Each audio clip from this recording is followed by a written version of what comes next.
last left our party of adventurers, they were traveling from Tradeacre to Fort Trinity and had once again been stopped on the road. Travelers in need of help guide them to Whithurst, where gnolls are again found attacking and ransacking the village.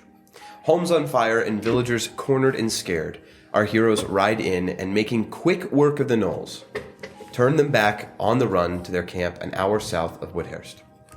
Taking some time to see the village and provide what aid is possible, they resume their hunt and head south to the location Edovard had seen through his bird's eyes. Creeping up on the camp, you all surprise the gnolls after splitting into 2 teams and in quick succession retrieve a survivor and keep him safe as you finish off the last of these brutish and terrifying monsters. You now stand in the midst of the gnollish camp. Ramshackle and broken tents surround you, a bonfire at its center, and the bodies of monsters littering the field. Each of you, heroes. For the first time in your short time spent with one another, you stand having achieved greatness, despite the cost or lack of reward. Not because you had to, but because you and you alone could. Basking in victory and mourning the loss of those that were unavoidable, all that remains is to find what is left of what the gnolls had stolen and return to Whithurst with news of victory and justice. What do you all do? I, still angelic, wings and halo, fly to the tent that we know that guy to be in, that he was told to stay put. Okay. Fly in. How's he doing? Like, is he in there? Yes. You, how long does your... It lasts for a minute. Okay. Yeah, so you've got like... So it's got like... Very little time. Yeah. You fly over there, and in a brief moment, as you like throw the tent open, you have these angelic wings, behind you. And this guy's been in a dark tent, for hours. And this moment, he just sees this silhouette, clouded by, or, surrounded by this angelic presence. And then just about that time, they fade. As he looks up at you, you see him, he's kind of sitting on top of this pile of clothes and a bunch of other stuff like tarp and linen and stuff like that. Most of it very dirty and old. And he's kind of surrounded himself with it, and he's got stuff on top of him, but you can kind of see where he is clearly. And his eyes are kind of peeking out, and you look down at him, he looks up, and you just hear, "Is it over?" I'm arm outstretched. Yes, get up. He, slowly kind of and very carefully removes some of this stuff that's wrapped around him and covering him, and he kind of throws it to the ground. You see he's grimy and covered in mud from where he was crawling through the mud at one point to try and get in here, and you can see he's probably got a whole strew of different injuries all over his body, little cuts and bruises and stuff. His lip seems to be split, and he kind of just stands up carefully in some pain as he steps forward. Helping him up and out, and just so you're aware, it was kind of a bloodbath. We left no gnoll alive. Sounds perfectly fine to me. All right. No complaints. And I'm gonna take my cloak off and put it around his shoulders and take him out into the dark of night. Into the dark of night, okay. In the fire pit thing. Into the fire. You're gonna put it in the fire pit? The light from the bonfire. Sorry, it's a bit of a blood. Don't worry, I'm an angel. Welcome to the blood dome. Holik starts cackling like a... Edvard will just start dragging all the bodies he can to the pit, not throwing them in yet, just lining them up. To the fire pit? Yeah, to either be burned or looted or whatever's going to get done. I was going to help out with that as well. I'm helping Cephas. Okay, so the 4 of you start lining up the gnollish corpses. Lenora's going to walk a big circle around the camp on the outside and listen to see if I hear anybody else coming or... Okay. I'll Go ahead and make a send. perception check. I'll send Soap with you. He'll help you. You can roll it with advantage. 23. Okay. It'll take you some time to accomplish this if you want to slowly go around the whole park or the whole camp. But at least at the very beginning of this so far, you're kind of making your way around. You go out a little ways, just listening carefully. You have to go out a little bit to kind of get away from the noise of them dragging stuff. That's what I was going for. But as of right now, you haven't noticed anything or heard anything or seen anything. But you're still kind of walking the other half of the camp right now. Those of you lining things up, the four of you, I think there's some close to 7 or 8 gnollish corpses, that are in various places throughout. You gather up the few that are out on those spikes that Cephas and Clonus were fighting. Dragging those in takes some time.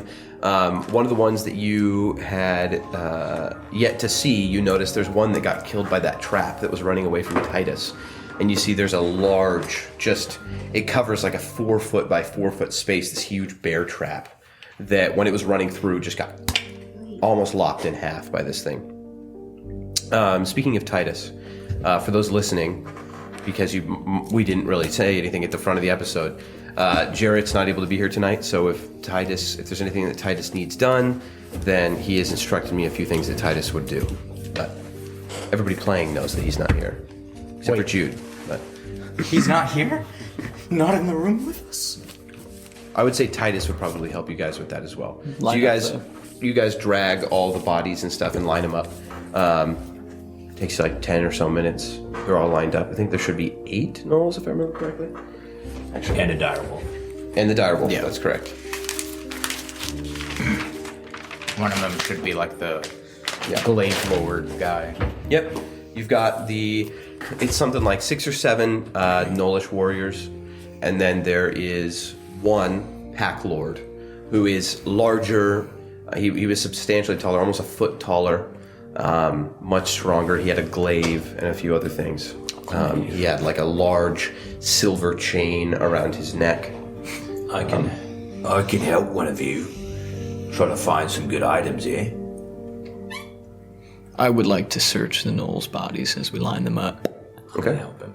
Okay. Go ahead and you can roll an investigation check with advantage.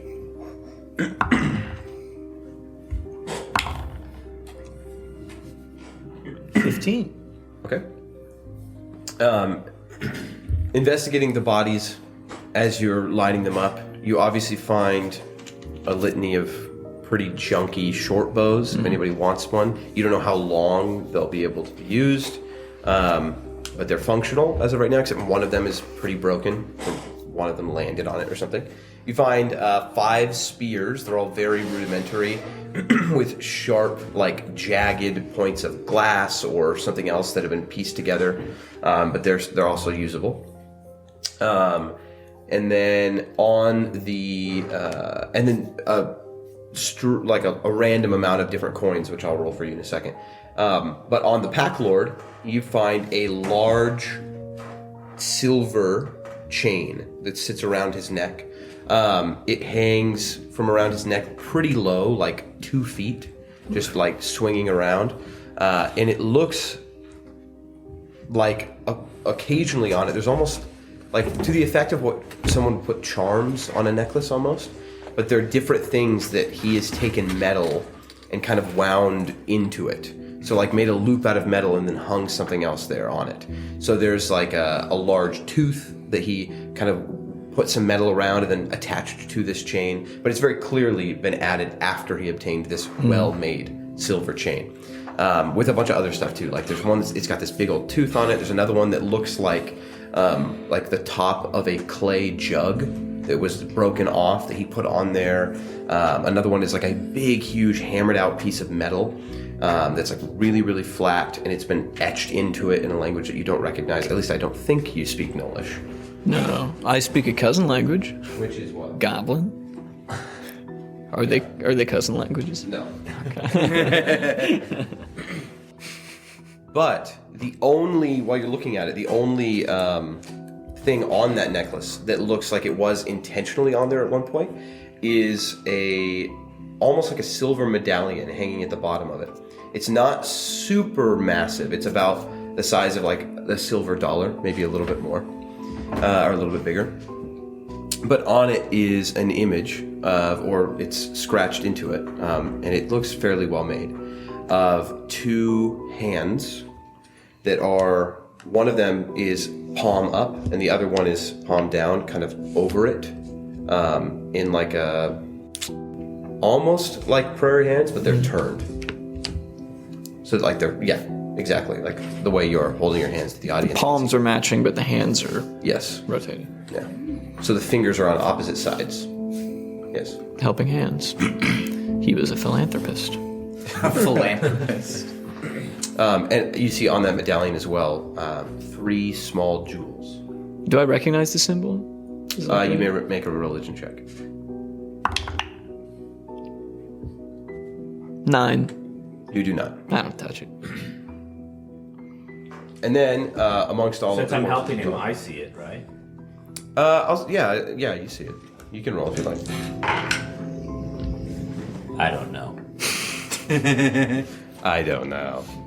Amongst all the bodies, you find 67 silver pieces, and 16 gold pieces, and 61 copper pieces. I leave those. I'd like to skin the dire wolf. That's obviously what I was going to Yonkers. All right. Well, in order to do that, go ahead and make a survival check for me. Can I assist him? Sure. They give me advantage. Yeah. This will take you some time. This thing is huge. 15. Well, it's large. How big is he again? The direwolf? Yeah. He would be like 8 feet long, like 5 feet tall. Massive. Massive thing. With a 15, it'll take you the better part of like an hour to effectively do what you're trying to do here. Let me know if you find anything good. I'm gonna try to skin this dire wolf. But it's, by the end of it, you're fairly happy with how it looks. Do you have much experience?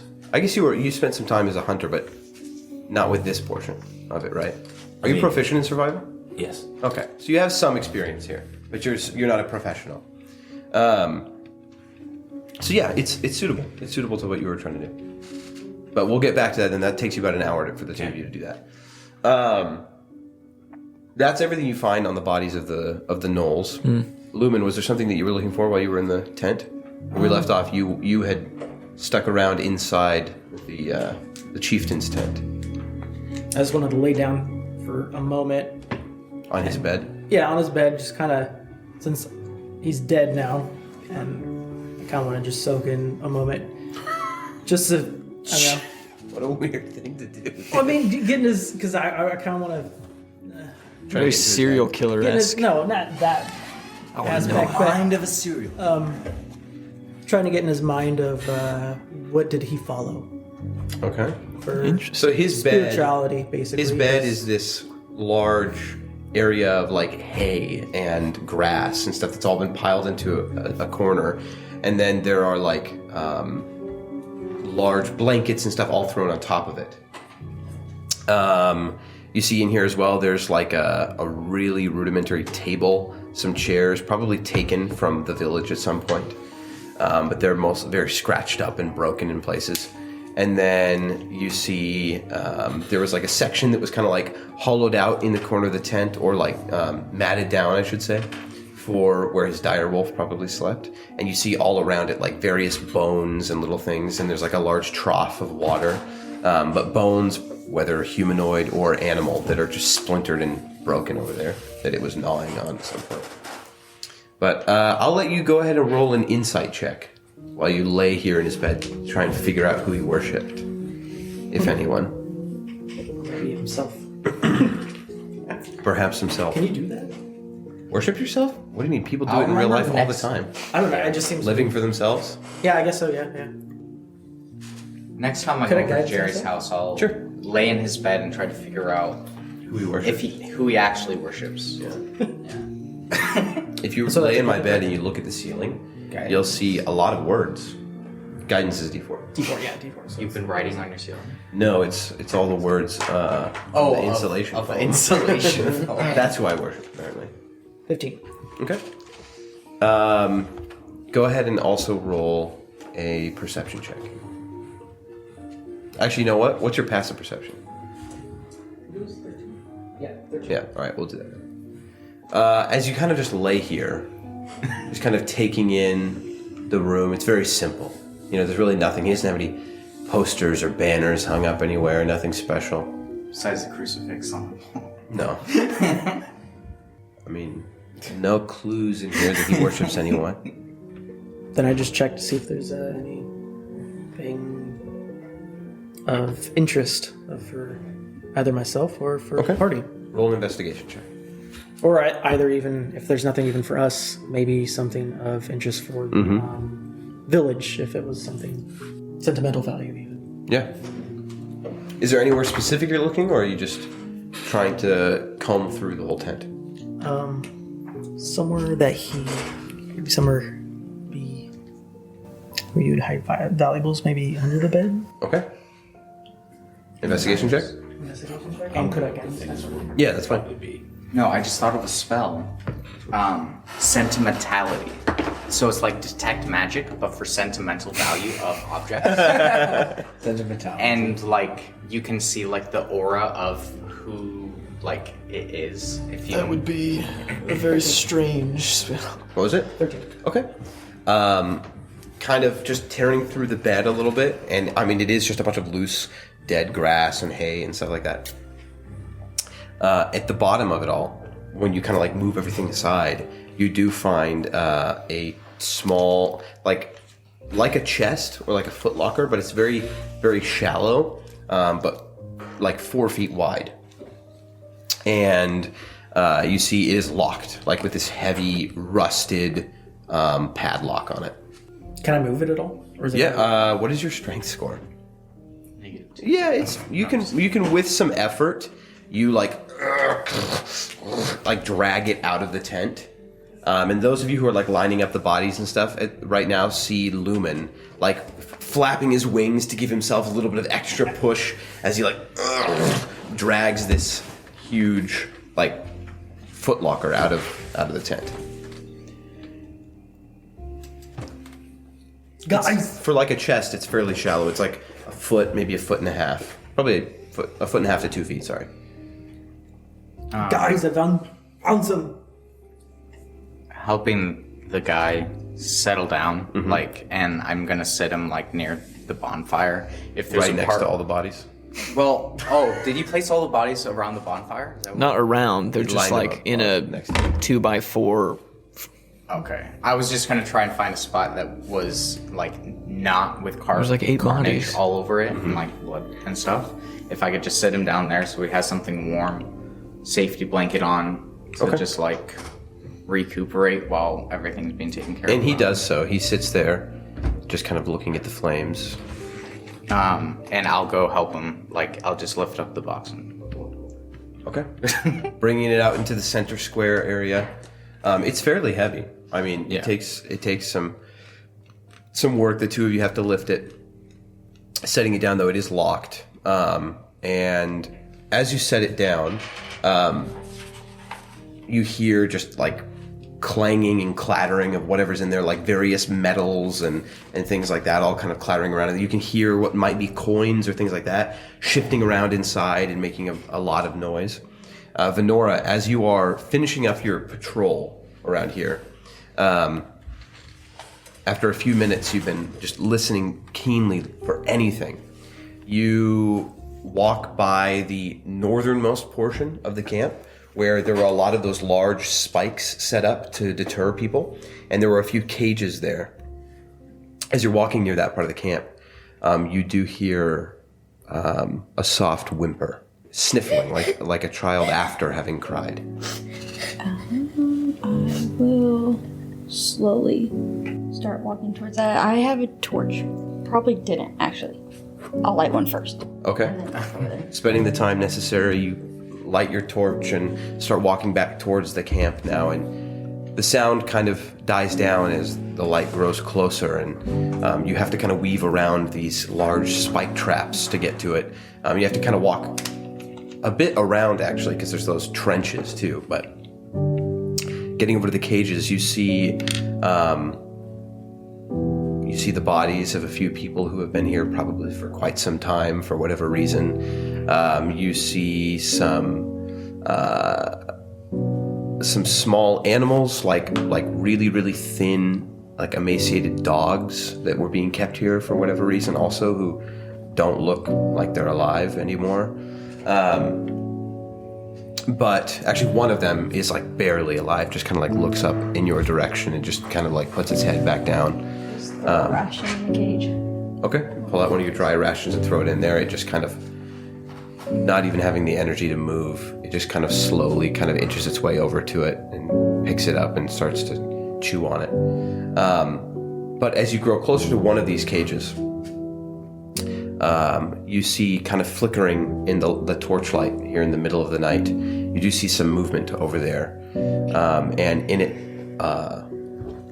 a young boy kind of like pulls himself over to the bars of the cage, and he looks up and, is everything safe? I hurry over there and just like kneel down to him and say, yes, everything is okay. We're going to get you out of here. Thank goodness. Where are you?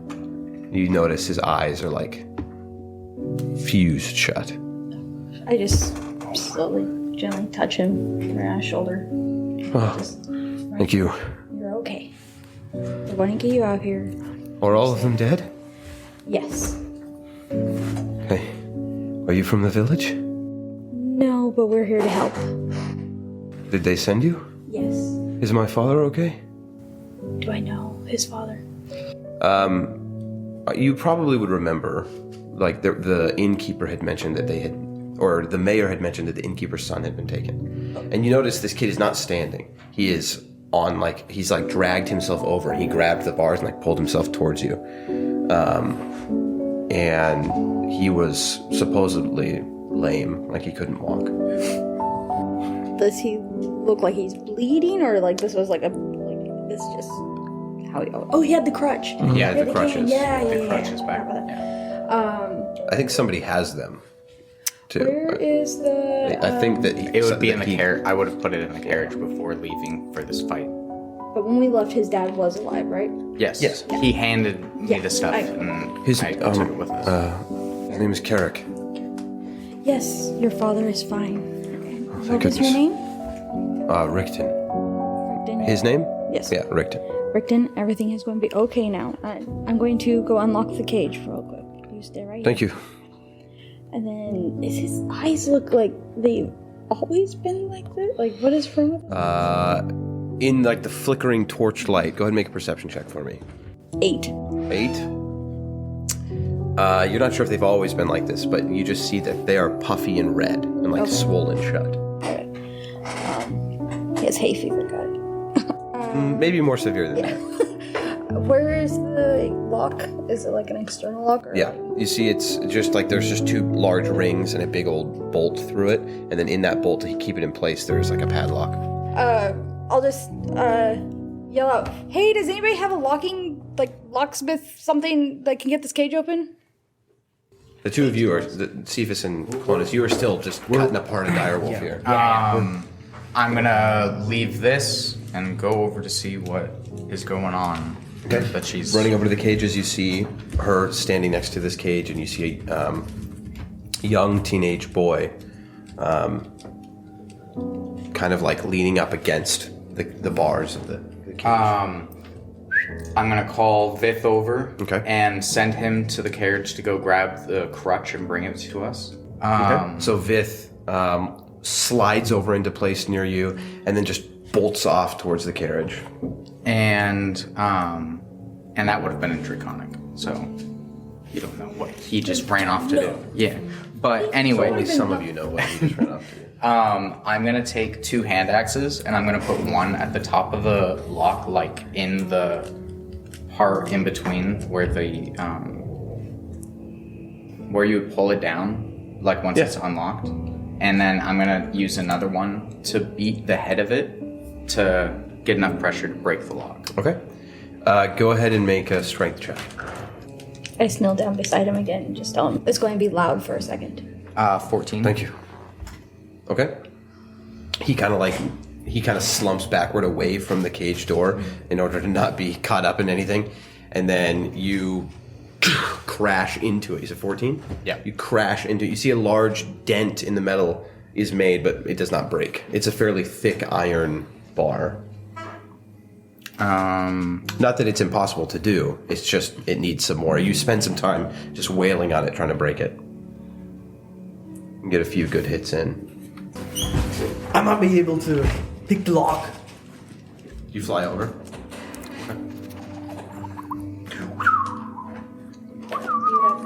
I looked it up. It only takes 20 minutes to skin a deer. Oh, it does? Yeah. Well, this is So 30 minutes for the dire wolf. Okay, fair. So Lumen, you flutter over. What are you doing? Does he even have thieves' tools? My ears perk up. Because I can pick all the locks around here. There's a couple. I have thieves' tools. Oh. Can you come and use them? undo this lock? Yeah, I wouldn't. Yes, I can use them. I just carry them around. Edvard briskly jogs to the cage. Do I hear this? That he has thieves' tools? Yeah. I'm not attempting to hide answering a question. Sure, yeah, sure. You hear that? Yes. Why does he have thieves' tools? I don't know. To undo the lock. I just love this is going on, and then Children. the camera pans over to this separate conversation as you're. What do you think he's skinning got this them dire wolf. tools? He's all wrapped in bandages and he's a thief, I think. Nothing good can come from that. As I rescue a boy from a cage. It's just like two villagers in the corner. They're just they're watching this going on. It's like, Oh, he's got these tools. Hands covered in blood because they just ripped the skin off of a dire wolf. He's some kind of maniac. Meanwhile, All I heard was he had thieves tools. We have no idea that there's kids in cages. moments earlier, If he I knew was there were lifting. whoa, kids in cages. Whoa. This guy. Moments earlier, he Yeah, I'll was help you with lifting my up a shady dwarf lantern as a too. shield to I do have a throw it into a dire wolf. So Edvard, you jog Oh, over there. You yeah. see inside this cage, this this boy unable to stand, kind of like slumped back into the center of the cage. Oh, and he, as you run up there, how many of you are there? There's 8 of us. Well, 9, but that's not important. Well, maybe 10, also not important. I'm Titus. Titus kind of runs up. There's a horse I'm too. going That's it. to try and pick the lock. Guidance. Thank you. Not great. Not great. Is that a 3? No, it's not. 11 plus 4. 15? Yeah, Right on the money. there we go. Nice. So, spending some time, you carefully remembering all your training from your various assassin jobs. Yes, from murdering and thieving. good people. No. You spend the time necessary to just carefully, and then you hear the little click, and the lock just crashes to the ground. It pops into 2 pieces, completely coming apart, falling to the ground. Does it look like it could be, the 2 pieces could be put back into each other? Yeah, it's just for whatever reason. I mean, it's not like a modern day Yeah, lock yeah. where it swivels I'll around. keep the lock. It's 2 pieces that click into place, and then you have to turn a key. You don't have the key for it, but But they could be pushed back together and it would be locked, it seems. no. Oh, Push it back together, and then you would have to turn the key. Does it seem like, do I think, looking at it, that I could push them back together and try and pick it into being It would be locked? incredibly difficult. I keep the lock. Jeez. I keep the lock. All right. He has a criminal background. Never know. Might need to investigate. Back yet? At this point, yeah, I'd say you guys have spent enough time trying to hammer this thing open. And, How much time? In the carriage, 30 minutes? 5 minutes. You guys are like 15 minutes into your project here. 15 minutes? Oh yeah. I just am imagining Lucky sitting there, totally deaf, just seeing lights and Forgot flames Lucky's deaf. from Yeah. over the hill, and then Vith comes running back, like Racing says circle. something, but he doesn't. Like Lucky doesn't hear anything. Goes into the back, runs back out with crutches. And Dude, then if still if standing the there. fight that you guys had was a movie, and it was, especially if it was like what's that guy's name? Edgar Wright, or whatever. Or no, Yeah. Guy Ritchie. If Yeah. it was a Guy Oh. Ritchie movie, it would all be from the perspective of Lucky. A deaf horse. So it would all be in, or it would periodically cut back to you guys just like but it's all in silence because it's just showing the horse watching it, like tracking the movement to the right, to the left, and then it cuts back to you guys fighting like, ah! And then it cuts back to the horse, just like total silence. I would like that. Yeah. Is your father... Yeah. Your father is the... Yeah, you see he kind of like falls forward as the cage door opens and he pulls himself out. I'm gonna help him up. innkeeper. Like, Guidance. He kind of like moves around, like his I can his see hair and everything again. kind of like straightens out a little bit. He's like, thank you. You help him stand up, and he stands. He winces in And- pain as you do. I'm gonna put his arm around my shoulder and then take the crutch from Viv. So it's like something for him to like hold. That's like more memory of home than like being locked in a cage without his ability to stand on his own. Like even though he can't stand right now. You give him the crutches, you said that? I'm gonna give him like one of the crutches for his other arm, but like helping him. Okay. So he's not like Yeah, you see, as difficult as it is for him, he's very weak and in a lot of pain. Yeah. He does put one of them under more his for other like arm. just the like a security blanket for him. You do actually see, as you hand him that crutch, he puts it under his arm, not knowing that there's another one right there. You just hand him the one, and as he grabs it, you see he actually pushes away from you and completely stands. Oh, he's a baller? I didn't know he was a baller. He goes, did you only bring me the one? Oh, I've got your other one here. And he takes it and he holds himself up. Wincing through the pain slightly, he stands. Come over this way Remarkably. more. Let's go towards Clonus and Cephas, and I can heal. Is there a unique smell that The boy has? The boy. the town? Boy. The town smells Is somebody This camp? sniffing me? No, Whithurst. like? Woodhurst. Woodhurst. That you remember? Fire? It was on fire. Soot? when you arrived. Fire. I don't know. Make a Morning children. a retroactive. Actually, I'll say with your passive perception, retroactively. Yeah. Yeah. I'd say it probably smelled like wheat. Huh. Like that was the predominant scent when you arrived, or when you were arriving to the village, like the surrounding area. There were numerous wheat fields. Oh, you dirty dog. And also like wood and pitch. I would try to replicate that with Druidcraft. Okay.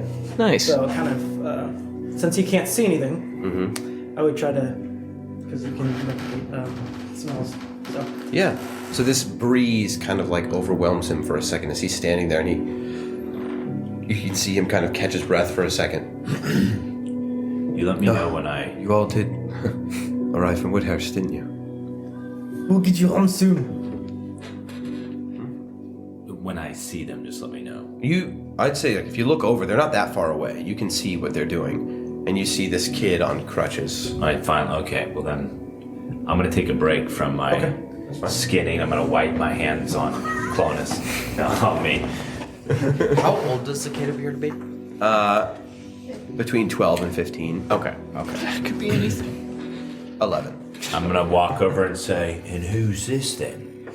We've got more survivors than the one." My name's Rickton. And he kind of tracks with you. You see, looking at him, I mean, the few torches that are here, you can see he's obviously unable to walk, but he also, his eyes are almost entirely swollen shut. I will say, as you look at him, that you recognize exactly what is wrong with him. He has been severely burned on his eyes. All his face around his eyes is scorched and burned and bubbling, and his eyes are very, very badly damaged. Who needs healing? Can I try to take the pain? To take just the pain? Well, I know use my Channel ability to divinity. take the pain, which is basically lesser restoration, but I have to take it. Yeah. You kneel down to him. Are you going for his sight or for his lameness? Oh, I can't take the lameness, but I can't take the sight. Sorry, I'm too sick with it. Ilmater would not see you suffer then.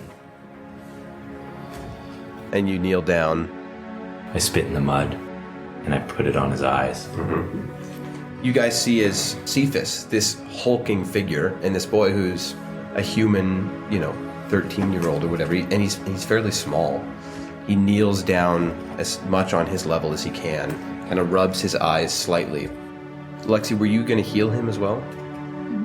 So as you're doing this, Cephas, Venora is standing at the center of this circle, praying quietly, and each of you feel this bolstering to your body. So everybody gets 13 healing, and you see Rickton as well as you do this. Little cuts on his body, but also the burns around his eyes, not entirely healed, but the worst, parts of it.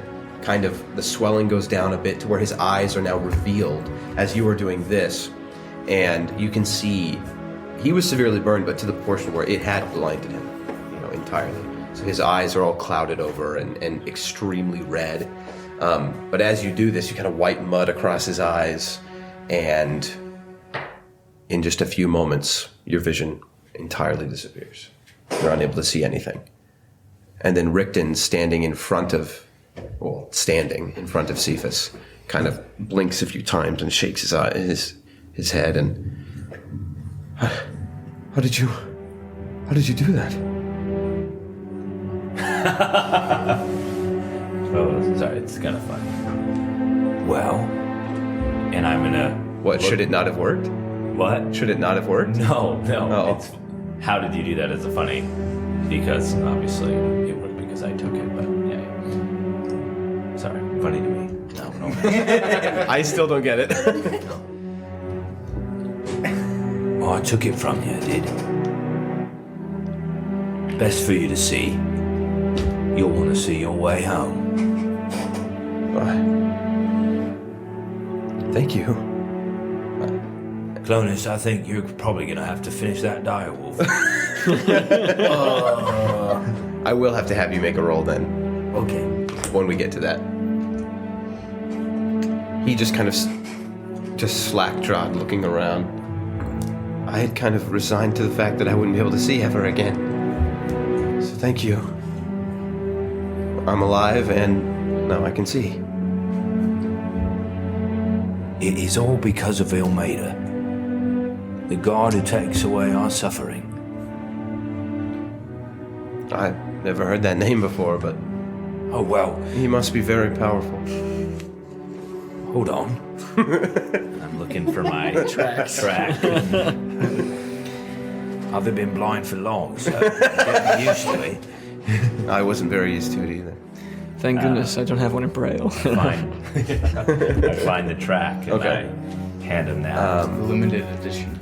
This is a menu for Chili's. Welcome to Chili's, then. Welcome to Chili's. I got you the wrong one. I always have one of those. There's one in every town, Ilmater is the god who takes away all our pain, all our suffering. And he has sent me here in this moment to take away yours. Roll a charisma check. Byron, you want to tell him what Straight it is? charisma? You can't see it. 21. Okay, wow. He just kind of... You don't see this reaction on him, but the rest of you see him kind of just... He nods, and he does open up the little pamphlet and kind of look over it, and kind of makes me wish I could read. Is that what he says? Yeah. Oh. Well, I'll tell you what. Sit with me. I've got it memorized. Rad. And I will begin to recite the contents of... Okay. And I even drew some diagrams and all that. Once you get past that paragraph, I just said you'll see that picture of Ilmater. Those are his holy hands. You see them bandages, right? Wait, are those Edovar's hands? Far enough away where you won't step in it. Okay. Yeah, so sitting next to the fire now, he limps over there as carefully as he can. Dude, just wait till I get to that horse. I'm going full Helen Keller. Oh my god. Oh no. Oh no. Cephas, you should still be able to form words.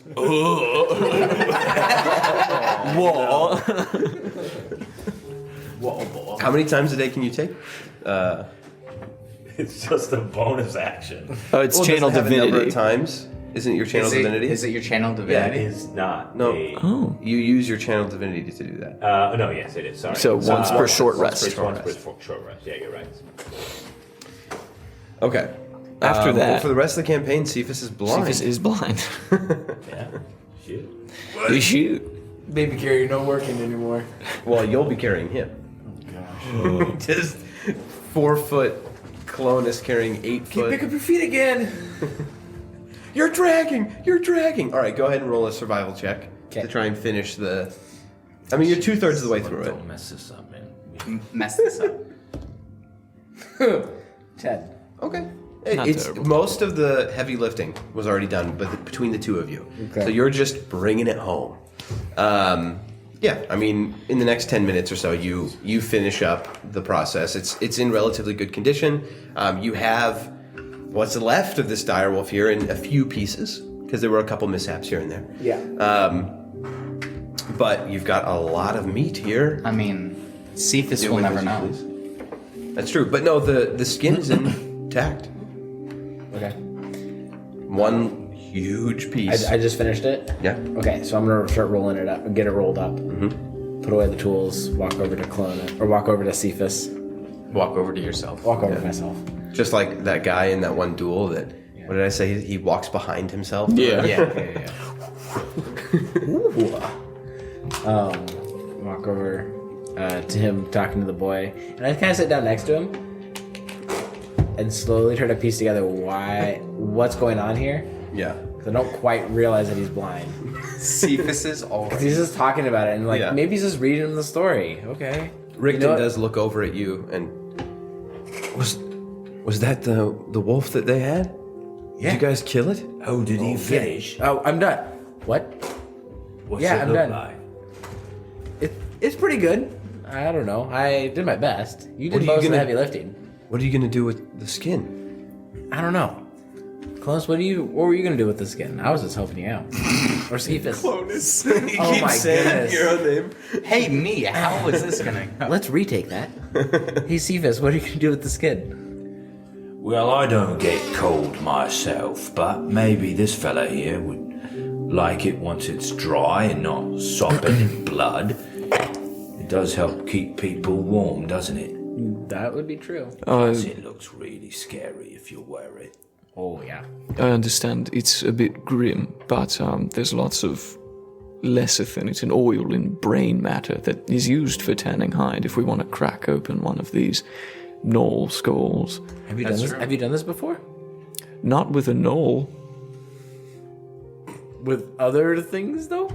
I mean, Anyway. I'll follow your lead because I've never done this before. I've only read books about adventurers having fun.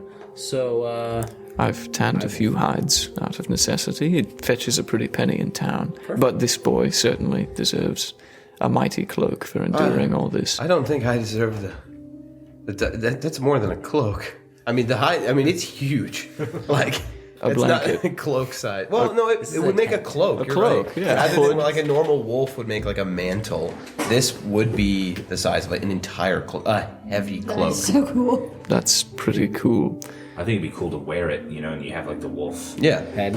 head. yeah, it would be cool to wear the cloak. I and think it not would be a just little bit big put it for up me. We'll see. I'd like to go get that bear trap. That big old bear That's trap. 5 Yeah. foot wide bear trap. It's like no, it's 10 like by 3.5 by 4 feet wide. Oh yeah, because When it takes I up hear a hole. Edvar, by the way, walk by, I do kind of make sure I have my sack. Clearly he's gonna steal it. I'm mad that I don't notice you grabbing your purse. Okay, yeah, you do find it. Yeah. There was a gnoll in it, and it's all nasty and stuff. But you make sure that it's you know, or actually you would have had to open it up to Open get it, him out. But yeah. it's closed and all that. It's pretty big and it's heavy, but you can manage it. All right. It's not something you're going to be carrying around in your pack. No, but it'll It's gonna fit in a have to go cart. yeah, it can go in the cart. In rough dimensions, how many volleyballs is this? 3 by It's like 30. 3 by 4, 3 feet by 4 feet. 3 feet by 4 feet. Cool. It's like 3 feet wide, and then when you open it up, the jaws are like the 4 foot line. Very cool. It's big. Yeah, dude. If we're ever camping out in like a cave or something, this is going in the mouth. This is intended to be used for very large game, like dire wolves or something like that. No, if nothing but like else, this- again, a pretty penny, I mean, perhaps. something bigger than even a bear. Yeah, that's exciting. A man. A man. A man. No, it would chop a man in half. Oh, like yeah. that gnoll that it chopped. Anavad, Yes. you come back over here. I'm 15 feet away. I thought it was like around the corner. No, yeah. It's a little bit far away. I'm okay. Yes. It's Hello. like 25 feet away. I come back. You want to try your lock picking skills? With Oh, absolutely. Yes. I'll try to pick the lock on the. guidance. Thank you. Little chest. While you're doing that, Rickton asks you, Cephas, how is Meredith? Is she still alive? Remind me who Meredith is. She was the old woman he stood in the way of when she was like the reason he got taken. Right, and she did get away, right? Yeah, she ran. She went in the building. I'm thinking of the same person. And she was like helping Venora like corral children and stuff. Well, because of your courage, she got away and is safe. Good. So you're a hero, you are? This also now explains why. So for the audio listener, whenever Matt goes into Cephas mode, he always closes his eyes and then like cocks his head to the side and then Not starts every to time. talk. Basically every time, like 80% of the time. So now he actually has a reason to do that to get into character. Well, Matt's been foreshadowing. 'Cause now he's blind. He's been foreshadowing his character's I've blindness. been building up to this moment. It's a huge character decision. That's why you keep coming in a wheelchair. There's going to be a moment. In regards to picking the chest, I rolled a 12. Okay. 1,000. Nope. 1200. It's really close to being a lot I better. mean, you spend a good amount of time on it, and it is not going anywhere. I am self-taught. This is not something I'm great at. Could I borrow those? Sure. Don't break them. It's not that I don't trust your ability, I just would have to hate to buy another set. Here you go. Are you using your channel divinity? Yeah? Yeah. Okay. Okay. Yeah.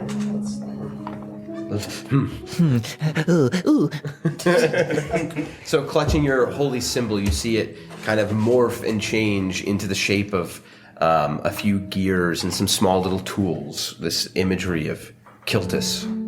And as you do, you now know, like these images flash across your brain and moments of memories that almost are not your own. And you feel like you could use these. I look at him briefly. Like,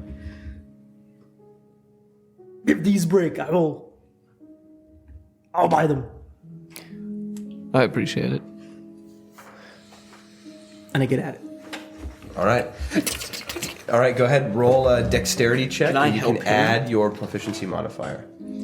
Which is all of your dexterity. Yes. Can I guidance myself to this? You may guidance yourself. Sure. I'm gonna start covering my guidance with my wings. I don't know if like Pixie dust. kind of pixie dust, but not pixie dust. But cool. Moth dust. Moth dust. It's like moon dust. It's like Yeah. moon dust, yeah. Okay. So you flutter your wings a bit, and there's a little bit of a sparkle as dust dust kind of flows off of your wings, inspiring you. I'm so pretty. Oh yeah, dude. 15 plus 6. Well, pretty good. But yeah. So, picking up where they break. Picking up where Edovard failed, you spend not very much time, just about a minute or so, and you get you start making progress. And you've never done this before, but you feel confident that you can. And okay, yep, and then it's done. The little lock pops off. Why did you have me try? You seem very proficient. I like observing, Oh, that's fair. and I can only do this once per day for a You certain look amount of time. and you see where his hands are holding the tools. There's like a little bit of a golden glow to them that was not there before. Why don't you hold on to them? It seems, at least for the benefit of the party, they're better in your hands. I'm gonna race over to the cages that have locks and go try to unlock them. Sure, go ahead and roll again. You can guidance yourself on them.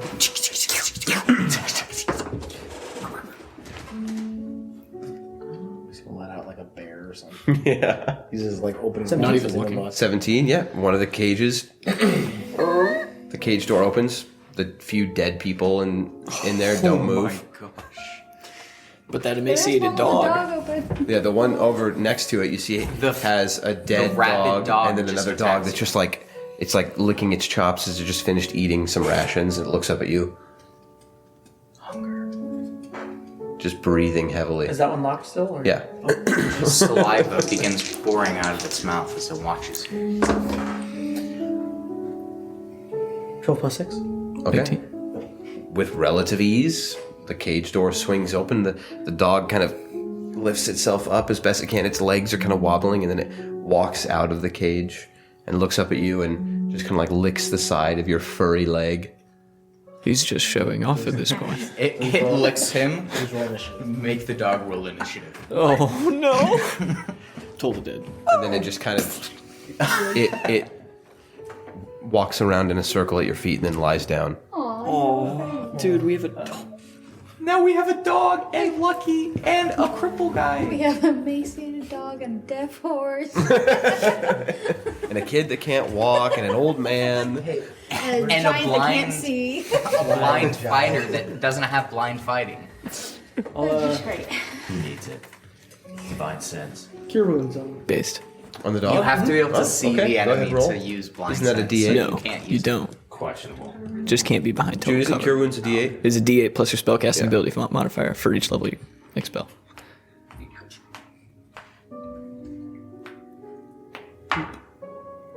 You don't? 6? Okay. Am I not allowed to say that? No, Plus but 3. the divine sense thing we never thought So about. you watch as you pump 9 hit points into this dog. It just like looks around, its eyes wide. You see like there are a few bruises and cuts along its body that just heal up, and it's just looking right up at you. And then it just kind of like kneels down and just lies on your feet. Now it's breathing where it was like really raspy and short breaths. It's taking full normal breaths, and just it immediately goes to sleep. Oh. I'd like to go medicine check it everything didn't- that's in there too. Okay. He And put that's it it. to sleep. Wait. Forever. I'll just go in there and just double check it. Either spare dying on everything and then just make sure everything's Yeah. just Everything's dead in the cages. okay. Just double checking. I'll go back over that box. Yeah, I mean, you guys are all standing there. It's unlocked. Just Oh yeah, yeah. you open it up. Let's open it up. What's up? I'm gonna let them open up their box, but I'm already seeing. Okay. Rules is written. I'm gonna go investigate for more stuff. What's my disadvantage? I found fire. I found a pile of You just clothes. fall Just into the Edelgard. bonfire. Something's really hot over here. We just Bonfire? look over and he's on fire, just like looking around. I don't get cold, but boy do I get warm. Well, his whole body's burned already. So he's Okay, yeah, opening up this case, you see immediately what little bit of torchlight and firelight that's kind of lighting up the area is just reflecting off of a ton of metal. You see silverware and like really nice place settings, chalices of probably pewter and silver, any and all of the town's quote-unquote riches that any of those people had that was taken from them. It's all in here. Various, like you see like little necklaces and rings and things like that. I while I was lining up the gnolls, I got a fair amount of gold from the leader. This seems to be all Woodherst's. If we want to return it to them, I think that'd be the best course of action. Titus goes, I think all of the stuff should go back to the people it was taken from. That's Very good. Better That's a great idea, That's Titus. the only thing Jared told me to make sure that Titus said was that all the stuff should be returned. That was a great idea, Titus. I'm so glad that you said that, or else none of us would have thought of that. Right, Edivard? I'm very wise. I'm completely aghast. Okay. My friend Tham, very wise. You are wise. There And is you're my one friend. One friend has said it. Slow down. Thomas would like to cast Detect Magic. Okay. So spending some time Yeah. casting the spell, you mutter a few words, clutching your holy symbol, and Guidance. is there anything on any of you that he would notice that nobody's cast detect? My eyes. Crutch. His eyes. Your eyes? Yeah, you do. I would say The crutches on no. the It's not a magical blindness. He took on the affliction of blindness. Would my hands be glowing? Yeah, you see a little bit of a glow. Probably School of Magic, I'm assuming, on Yeah. Lumen's hands would be like enchantment. And I see that, like, the rune, aren't there runes in Titus's shield? Yes. But I On already know Titus's that. shield and his weapon, you see a glow of, I'm assuming probably like conjuration. Yeah, but I knew those already. Yeah. I was kind of curious if there was anything else in the encampment or on the gnolls or in that box that they just opened. What's the range of it? Is it 30 feet? Yeah. I believe so. Okay. So I'm gonna kind of do a small walk, but Immediately, inside the case, there is a dull glow of something magical, kind of underneath a few of the metal pieces. I can see it kind of like shining through. Yeah. The glow. Who has the case right now? It's just on the ground in front of everybody. Okay, I'm gonna kind of like dig through it and find whatever that item is and pull it out. Okay.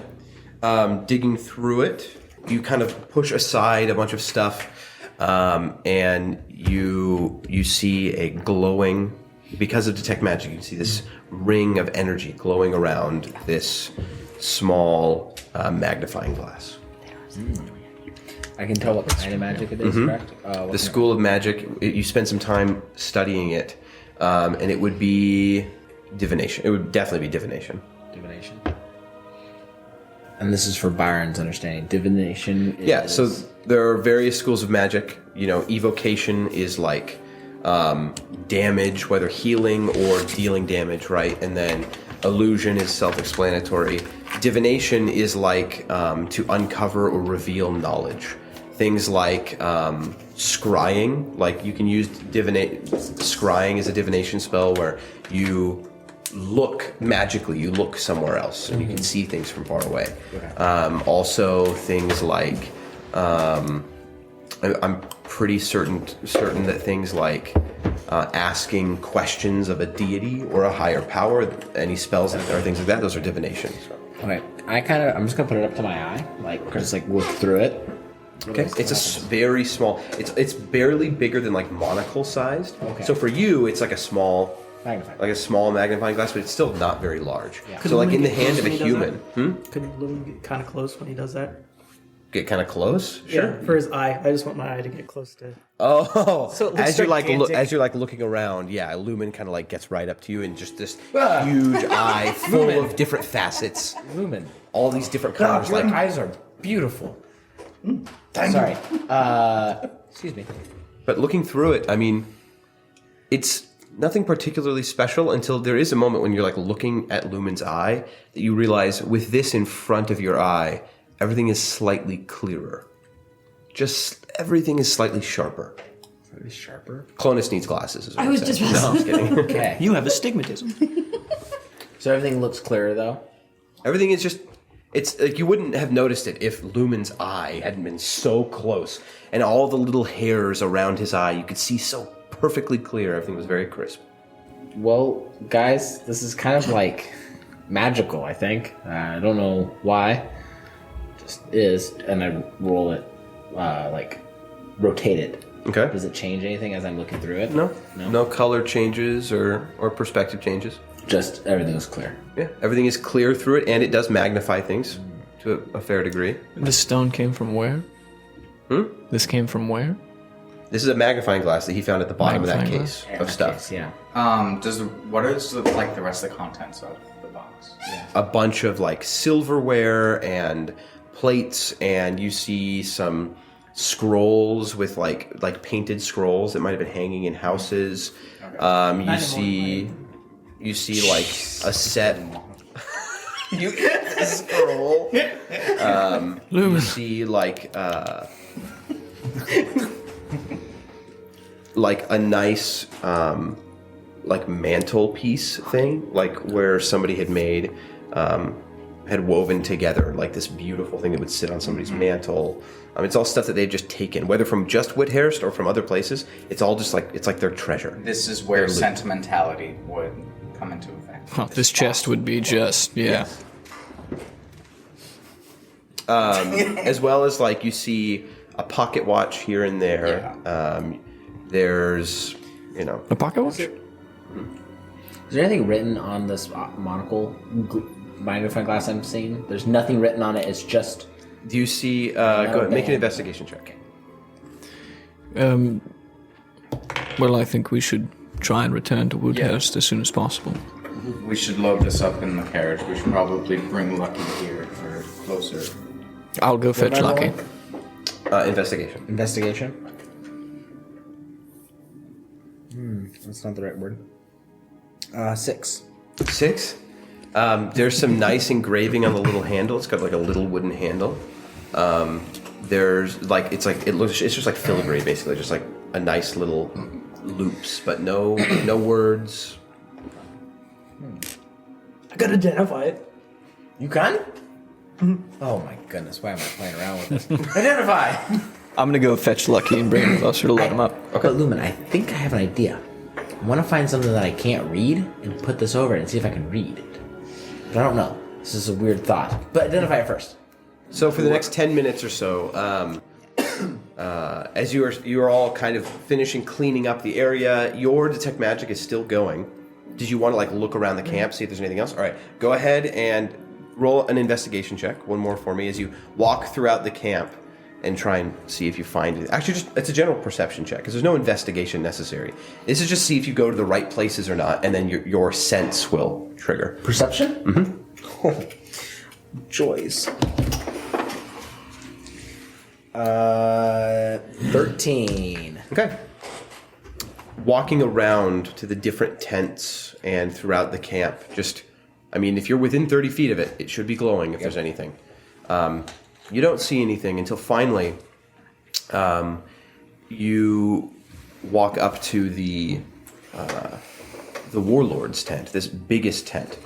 And there is a dull glow from inside the tent. Cool. And you walk into it, and you see... The whole bed is glowing. It's all magical. It's an altar to a specific god. It's immediately looking at the water bed. bed. You know who he worships. It's a water bed. There's a slight glow coming from the table over in the corner. Okay. And walking over to it, you see where there's a small little drawer on the side of it that's kind of pushed up against the tent wall. And as you slide it open, inside, you see a collection of ears. Collection of ears. In various states of either decay or leathering. For whatever reason, this gnoll, his trophy he must have taken from many kills in his lifetime. You see clearly an orcish ear, a human ear, like an elven ear, A moth. an ear of like a huge wolf or something like that. All these different kills and ears that he has collected, all strung together on one leather cord. But one of them, an elven ear, still has a cuff earring on it. Whoa. This very immaculate, engraved golden cuff earring. Okay. It is made of gold, Okay. and it looks like this. You gonna send me a picture? Okay. Look at it. Levi, get your eyes out of there. Got it. Your prying eyes. It's very strange. Oh, so I see like a man. It looks like rock climbing up my ear, up the ear. It looks that has like- no head and has 3 balls and chain on hanging from the man. So yeah, it looks like a headless golden man wearing a loincloth, Okay. clutching the ear. And there are 3. It has shackles around its neck and its ankles, I'm correct to say it has no head. and it has no head. What? What kind of magic do I see coming off of this guy? The magic you see coming off of it. The heck? Terror? Vision. No, it would be transmutation. I know. Transmutation. Okay, but once again for Byron, transmutation. Transmutation is like turning one thing into another thing, or making something that is one thing change. Changing the properties of It's something. it's almost synonymous with like transformation. Okay, so I'm gonna take it off the ear. Okay. With relative ease. I mean, it is pinned in place there. Like it actually is like a It is an earring. It requires not a like just a piercing. clip. Yeah. Okay. It does require a piercing. And it turns out it's actually the earring and not the ear that's magical, right? Yeah. Yes, No, it is the earring. It's not the, wouldn't that be funny if I go to the description, I have this photo of it and everything, I'm like, but you take it and the glow is still on the ear. You have to take the ear. Eat it. It's a consumable magic item. Does the ear change once I take it off? No, it's still just this old Turns leathery into a elven goblin ear. ear. Okay, I'm gonna put this in my pocket. Okay. The earring. Making sure that I don't poke myself with it because I don't know. There's just a little, spot like on its hand that has the. And do I feel anything when I pick it up, like any magical aura or presence or like? Not particularly. No. Okay. It doesn't seem. It seems to have some sort of enchantment on it because it had some magical aura to it, but it wasn't incredibly strong either with the detect magic. Okay. But It's pretty faint. It was a faint magical aura. Yeah. Okay. And I keep walking, and I walk back out. You Keep do walking. notice, it does kind of like jiggle and jangle, like the little like weighted balls that hang off of it, kind of make almost wind chime sounds, but very faintly. So this is also for me before I leave. Mm-hmm. I would know if it would fit my ear. Like, is it because I have dwarven ears? Yeah. A little bit smaller than elven ears. It would still fit. You think it would? And like, does it? I mean, the way it fits is. It Like it clamps looks, on. yeah. It goes. Like, if you have a piercing for it, Okay. like you could put it in, and it might look a little different on your ear, like it's climbing over your ear, whereas with the elven ear, it looked like it was climbing up the ear. Okay. But yeah. Okay. Yeah, I put it in my pocket. I head on out, and I keep doing my circle. Okay. The rest of the circle reveals nothing. Okay. I come back to Lumen. I'll say that takes about the rest of your 10 minutes of your detect magic. Lumen, did you figure out what it was? Lumen, you ritually cast Identify, right? Spending the 11 minutes. By the time Clonus returns, you're just about finished with the casting, and then Did he interrupt you, Esther? the casting fails. No. There's a moment where everything kind of grows distant, and as Clonus is talking to you, his voice becomes kind of muffled, and like it's far away behind walls, like you're alone in a room, trapped on your own, and just information is passing magically from this item, filling your mind, and you know instinctively exactly how it works and what it does. Do you want me to just tell you, or do you want me to send it to you privately? Ooh, be privy. Secrets or no? I would tell everyone. I mean, Okay. Yeah, Then I'll just read I it. didn't hide that I found that. I'll just read Yeah. to you what it does. then I would say it out loud because This magical magnifying glass helps deduce the arcane nature of items. While looking through the glass at an object within 1 foot of you, your proficiency bonus is doubled for any intelligence, arcana, or intelligence investigation checks that you make regarding that object's magical properties. In addition, you can speak the glass's command word as an action to cast the Identify spell from it, targeting an object with the spell that you can see through the glass within 1 foot of you. You can do that once per long rest. Dude, that's so cool. So it's a free casting of Identify once per day, basically. Yeah. And And then also, if you're rolling an Arcana check or Investigation check to determine like the property of something magical, and you're within 1 foot of it, and you use this, then you get to add double your proficiency modifier in that. So in your hands, it's particularly crazy. Because you have... Don't you have... Oh, no. I'm thinking of something else. I've got. Lumen, that sounds amazing. So yeah, he does. Obviously, Lumen doesn't say your proficiency bonus is doubled or whatever. Yeah. He's just, you know, that while looking through this, you would be able to very effectively deduce how something works magically, and like you notice as well, like there are parts on Clonus as you look through it at him, and you kind of Clonus gather this might be why like his eye stood out to you almost with such clarity, like. There's inherent magic in you, Lumen. They're like part of your creation. You're a magical fey creature. You come from a realm where every creature there is ingrained in magic. And the thing was picking up on that a little bit. And they're, you know, just even parts of like Clonus's holy symbol that are created within magical means. And those are kind of becoming more crystal clear through the magnifying glass. Lumen, that's really cool. That's definitely coming in. I think, I don't know, I do want to return items to the rightful owners. And I don't, Yeah. and I think we should probably return it, but still, Probably. we should definitely return it. But that'd be a good payment for some of the help we've given. I don't know. Did you Just keep me. the ear? Huh? Did you keep the ear? Nope, the ears and the ears and everything else. Oh, I don't you see- Put it with the other ears. Yeah, It looked pretty old, by the way. yeah. That ear, Okay. like 100 years? no, like he had whatever elf he had cut it off of was probably years ago. Yeah. Okay. Hey, Ghibli, Edovard, if you guys aren't doing anything, you want to help me with something? Bro, I'm not even here right now.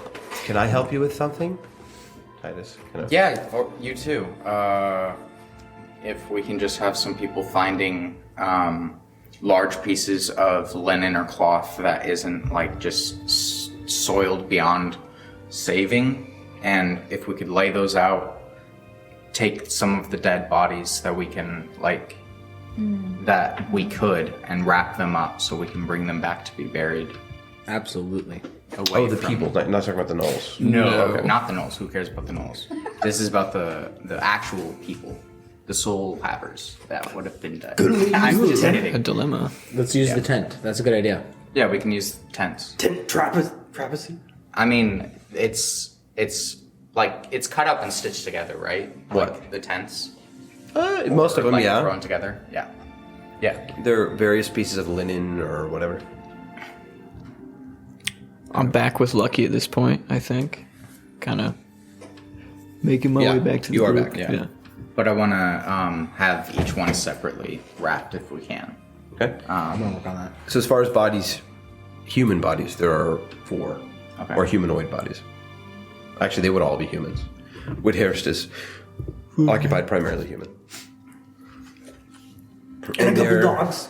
And that's true. There is a dog, a dead dog. You have the other dog, which is alive, who is just wherever you walk around, Lumen, it tends to just follow you. Oh, I do. Once the dog wakes up, I do want to cast Speak with Animals, Okay. and He just kind of looks up at you and hey, what's your name? Red. Red. That's what people call you. Good name. That's what my people call me. Do you have a master? I have many.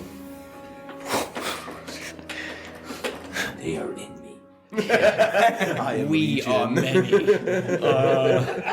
I have a home of them. Um, They're almost all children. He's Okay. an orphanage dog. and they call you Red? They call me Red. Is he a red dog? Well, no. No. Clifford? No. No, like brown, like that brown red. Ridgeback. I mean, yeah, he's like a brownish color. Okay. And I'm gonna tell Lumen. Yeah. He kind of looks back over at Lumen. Did you And ask him where he lives? do you remember where you live? Yes, Yeah. I live in town, Okay. in a home. Idiot. All right. We can take you back there when we do go.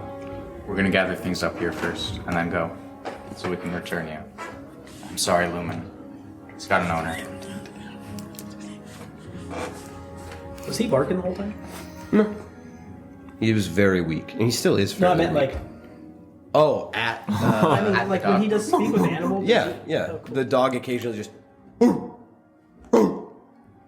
Towards. Holik, what? Holik's Why are you direction. antagonizing the dog? Who looks down at his like, And Holik's just going, woof, woof. Woof, woof. His name is Red. Woof. He lives in town. Woof, woof. Just an idiot. well, they're. Holik definitely made everything up. Yeah. He was just barking at his dog, and then he's like, yeah, his name's Red. Sorry, dude. Lumen, you can't keep Sorry, it. Lumen. He says he wants to live with me. He hates moth people. Our group's only big enough for one dog. He says that he really liked the taste of you when he licked you. Yeah, we gotta get rid of him. All right, we load up the bodies in the back of the carriage, I assume. Yeah. Yeah.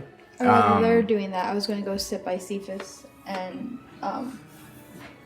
it was really brave of you to take away his blindness. Well, that's not brave. It's just the right thing to do if I can. Well, I'm not sure if I can. I've never done it before, but I might be able to help you with that in the morning. Ah. Well, nothing like a day being blind then. It's good to walk in other people's shoes now and again. Quite the experience. But can I ask you a favour? Sure. Can you help me get in the wagon? Okay, first we're going to turn around. Nope. Too far. So, is there ever a point where Lumen is alone while we're loading the bodies up and we get the bodies all loaded? All the time.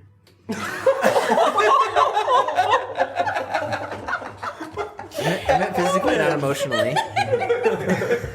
Sorry, I thought you meant Faye-like, but yeah. Sure, yeah. There's probably a moment where, as everybody's working on loading up those remains and loading up, Venora is helping Cephas into the cart. He keeps tripping over himself, and Well, can I roll for that? No, Lumen is over by Dude, the your fire. passive perception was already low Yeah. before you went blind. Lumen is over by the fire. Yeah, whatever your passive perception is, which I believe it's a 9, it's now -5. You have a 4. Jeez. No. That's rough. Lumen is over by himself in this moment, kind of kneeling by the fire, just heading Red, the dog. I'm gonna walk over to Lumen and be like, okay, hey Lumen, I need some help. How often can you detect or identify magic items? As many times as 11 minutes can be done in 24 hours. As many times as 11 minutes can be done in... So what you're saying is to the multiple of many. The multiple of many. Yeah. Perfect. I found something, and I'm kind of curious if you could identify it for me. But I didn't really want to tell everyone else about it just because I don't know what it is. Think you can help me out with that? Oh, a secret? Secret, yes. Oh, yeah. Sure. He can do it 130 times a day. Perfect. but If he it doesn't takes stop. but it takes it's going to take us 11 minutes to sit here and identify it. Maybe we'll do it tomorrow, but at some point, can you identify something for me? Can you use a magnifying glass once a It's day? a command word, but So- no one's attuned to it. No, it's a 10. The magnifying glass does not require attunement. Oh, it doesn't? You never told us what the command word was, then, did you? I did not. I will tell only my. It's identified. The command word is identify. Is that the word? No. Worcester sauce. Lexi, you can never use it. Both are food Please items. pronounce Worcester sauce. What It's hard to say. How is that a hard word to say? Worcestershire? For me, at least. Cinnamon. Oh, for Lumen. Lumen to say that's like impossible. What is it? I am worthy, I am loved.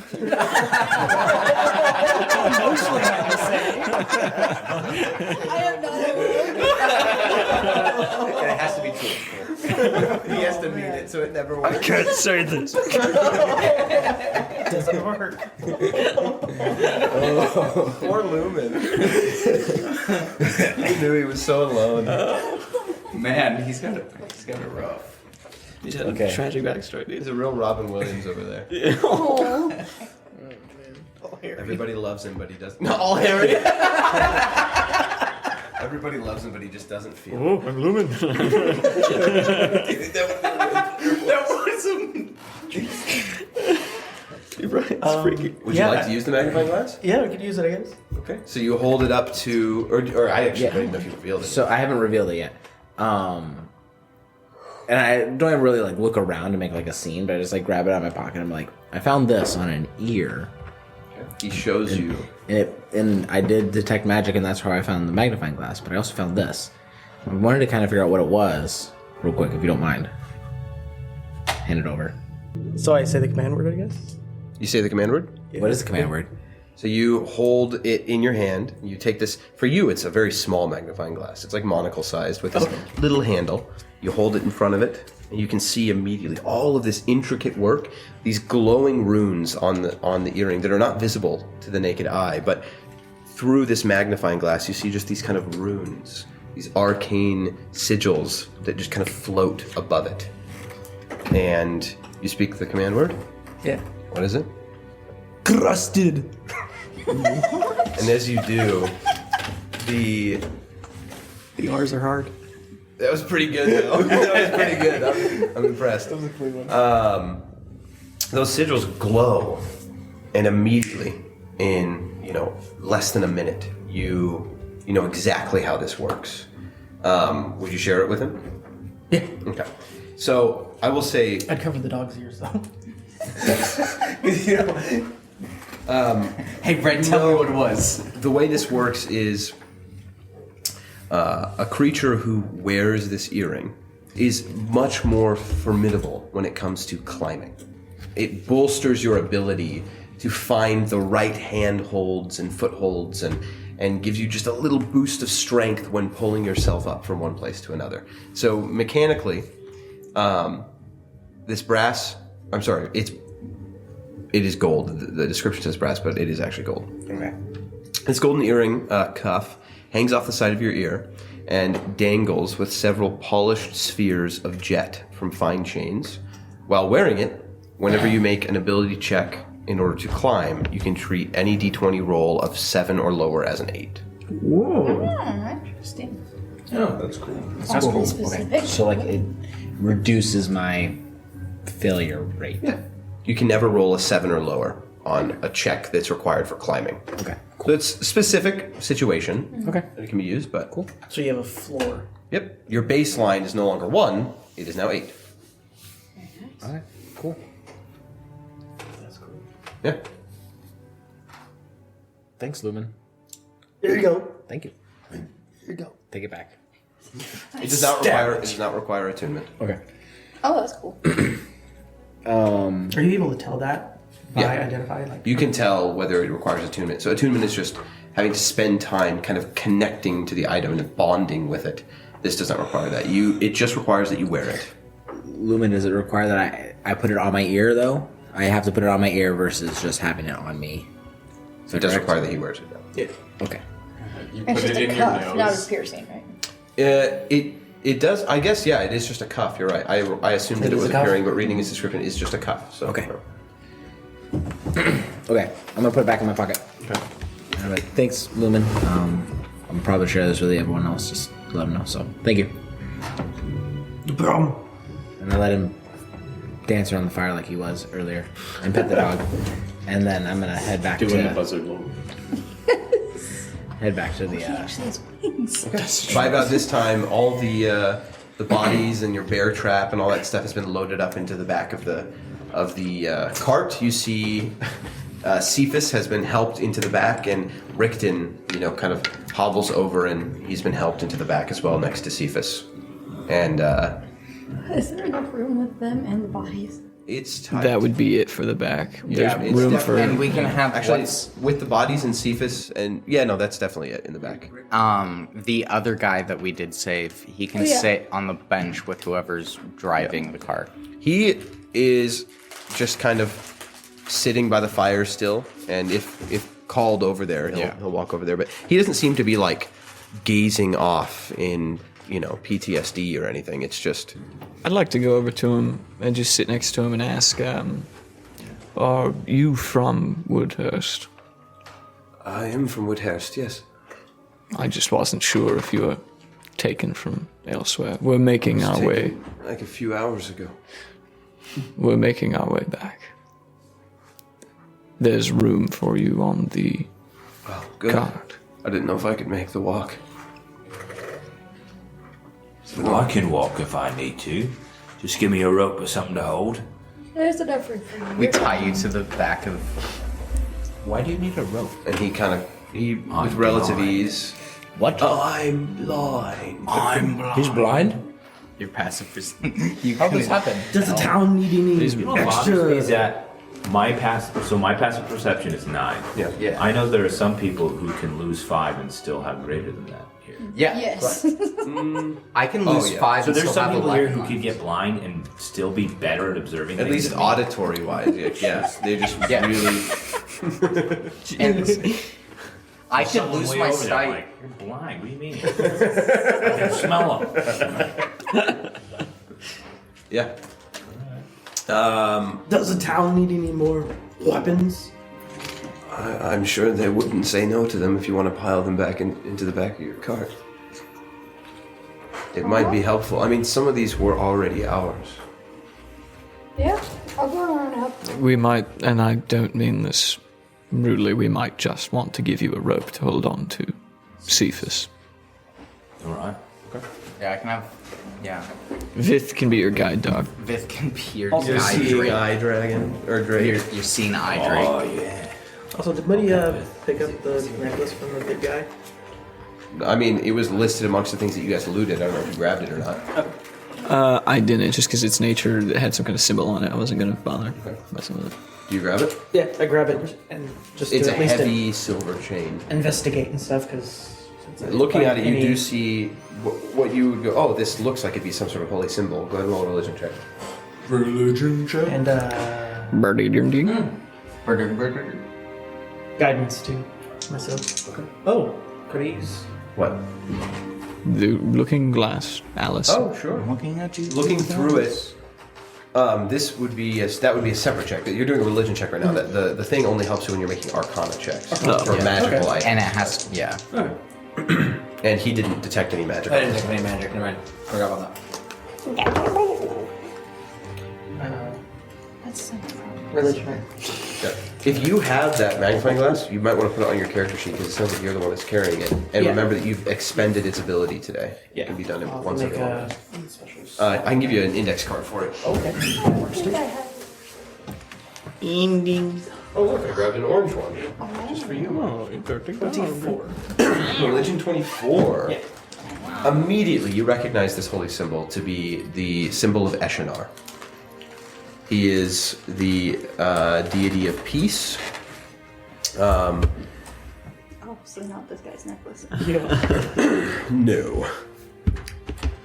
He made it his own by putting a bunch of stuff on it. And a metal plate with Eshinar. on it. Yep. He is the peacekeeper, the one who would above all else see peace had be between gods and mortal alike. Faction disparity, squabbles, fights, tiffs, and war are all counter to his nature. Dang. So a group of Eshinar guys were like, "Hey, yo, you should stop doing that," and they just killed. Well, you met a priestess We're of just Eshinar gonna back kill. in Woodhurst. That older lady. Actually, no, Cephas met her. Yeah. He believes. How ironic. Yeah. To resort to a fight, in the simplest terms, is entirely and utterly intellectually inferior and brutish. Kind of based. Very ironic. Yeah. Yeah. I'll bring that up. Obviously, this I gnoll mean, he stole this doesn't- at some point, and has been just thought it looked pretty and Or shiny. he understood it and wanted to. He's really desecrate smart. Or the he gods. did. Yeah, he's like, I'm wearing your. banner. I'll bring that up as we walk back with Okay. Cephas? Cephas, yeah. Because I feel like he's same wavelength of religious follower Yeah. in a sense. So Okay. And what item was this? This is the large silver chain that was on the neck of the warlord. Oh, very interesting then. Whoa, You gonna try it on? Yeah, I can't see it. You just told me about it.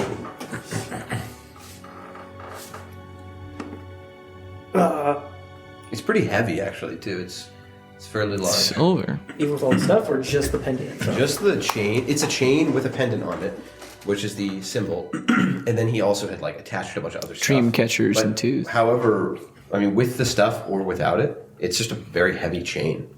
Like whoever wears it, it's like noticeably heavy, almost intentionally. Heaviest head that wears the crown. You know, it'd probably look a lot better with the symbol of Ilmater. Even though I can't. Their symbols are. Yeah, let me scratch that into it. I mean, you know the symbol of Ilmater to be the two hands bound, and this one, the hands. It is also a symbol of two hands, but in just a different position. Dabbing up. Yeah. Just put it on. You put it on? Yeah. It's just it's a heavy necklace. It kind of weighs you down a little bit. It's heavy. Do you have that symbol in your clay? Honestly, even No, I right can now, see the how symbol ugly it that's is. on his right now is Kiltis. I'd like just in his arsenal. I know how your clay works. Oh, I don't know if I don't think I've seen that form yet. in the clay? No. Yeah. But I think I recognize Eshinar as something I've researched. Yeah. So, but yeah, I'll see if I can find someone in the town. If someone recognizes at least the main symbol, probably not the random stuff assorted with it. But Okay. Sounds good. So you guys are loading up and heading back? Yeah. Yeah. All right. Each of you walking back. It's an hour to an hour, or it's about an hour and a half to get back. Who's driving the cart? Is it Edward again? I'm gonna drive it on our way back. Edvard got us here. I'll Thank drive it you. back. I appreciate that. So Holik, as you ride back, you're like secretly veiling this offer just so that you can sit down. Just kidding. You're like, no, I'll drive. You can walk in the morning. It's okay. It's okay. So much work. But making your way back to Whithurst, it is, well into the middle of the night at this point. And you still have an hour and a half of travel ahead of you. But very quickly, Cephas and Rickton, as you sit back there, the cart kind of bouncing around, and it's not a road or anything, there's kind of a trail, but still, it's not very comfortable. But despite that, Rickton sitting next to you, he kind of, with a large bump in the road, he kind of leans over against your arm, and you recognize very quickly that he is asleep. I hold him, make sure that he doesn't fall off. Okay. So even despite the blindness, you do kind of grab a hold of him and hold him there so that he doesn't fall. And he just sleeps the entirety of the way. I'm gonna hum an Ilmater song. Okay. Nice. Just lightly. What is the symbol?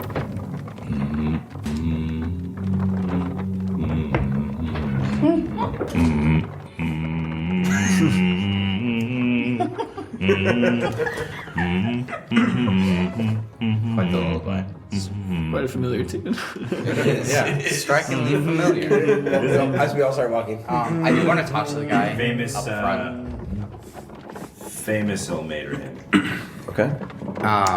Like just general who he is, what he does at the town, and His name is Calren. Calren. Calren. Kalren.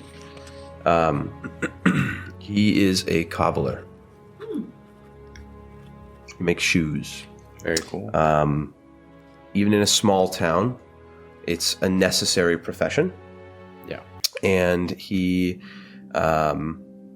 he does some boot making and all that. And he doesn't make a lot of money. He doesn't live fairly well, but he is taken care of. He has no children. He has a late wife who died a few years ago. He tells you about that. She died of sickness. They assumed some very, very strong hay fever or something like that. She was very old. She was about 10 years his senior. But he's in his late 70s. They never had children. Yeah. All right. But he, time and time again, thanks you for saving him. Was there anything else you specifically want to find out about him? No, just that and, like, just keeping him... I wanted to ask him one question on the way there. Just in You kind of passing. jog up to the side of the cart. He looks over. You notice he's not, like, shell-shocked. Yeah. He's tired and everything has been terrible, you know? Yeah. But it does seem like talking is kind of helping keep his spirits high. Calvin, was it? I was listening. I was curious. How long have you lived in the town of Woodhurst? My wife and I met. I was traveling through from Stillhold some years ago, and I needed a place to stay for the night. And I met my wife here, and I've stayed ever since, and that was over 4 decades ago. Do you get many travelers coming in and out? Caravans, traders, merchants? Those who know we're here, yes. Not entirely too often. But yeah, there are some caravans and some traders who know that we're there and they'll come through, and we count on it every year. I'm curious, in the days leading up to the... We're fairly off the main road, so... I understand. There's still a chance that in the days leading up to the attack of the gnolls, did you witness a rider come through? Would have had a red scarf, a horse, might not have been wearing the scarf, but someone perhaps looking for water or something before reaching... No. Okay. The gnolls have been attacking for weeks. You just mean before this most recent attack? Yes. No, I didn't see a rider. Just looking, he's a friend of mine. I knew he came through. That is all. Thank you. I hope you find him. I'm sorry. Oh, me too. He sounds like a nice guy.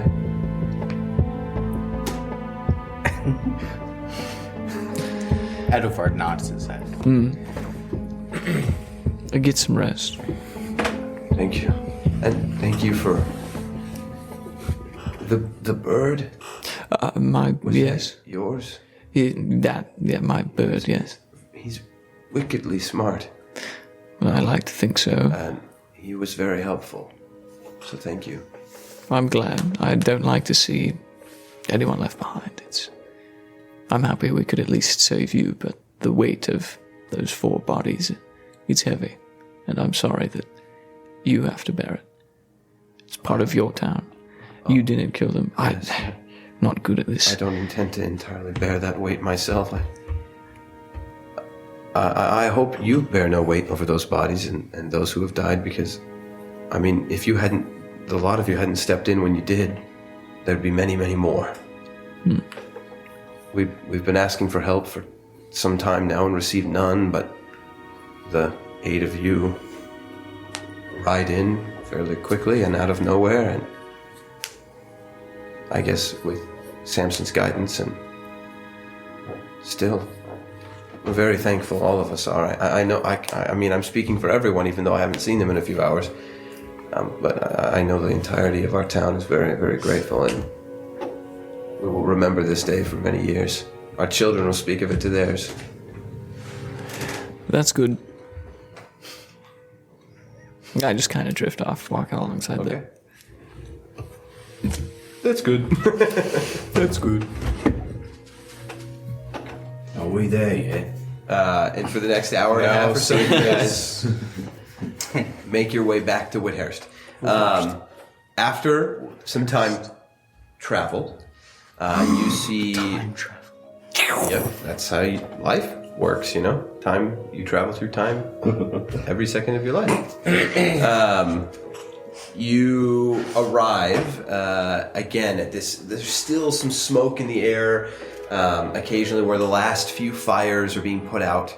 But you see ahead of you the small village of Woodhurst. A few hundred people. And as you approach, and a few people notice your approach, there is now a small crowd of 20, 30 people on the edge of town, all waiting for your arrival to see if you've returned victorious, or having lost any companions, or having returned those that they know they have lost and have been taken.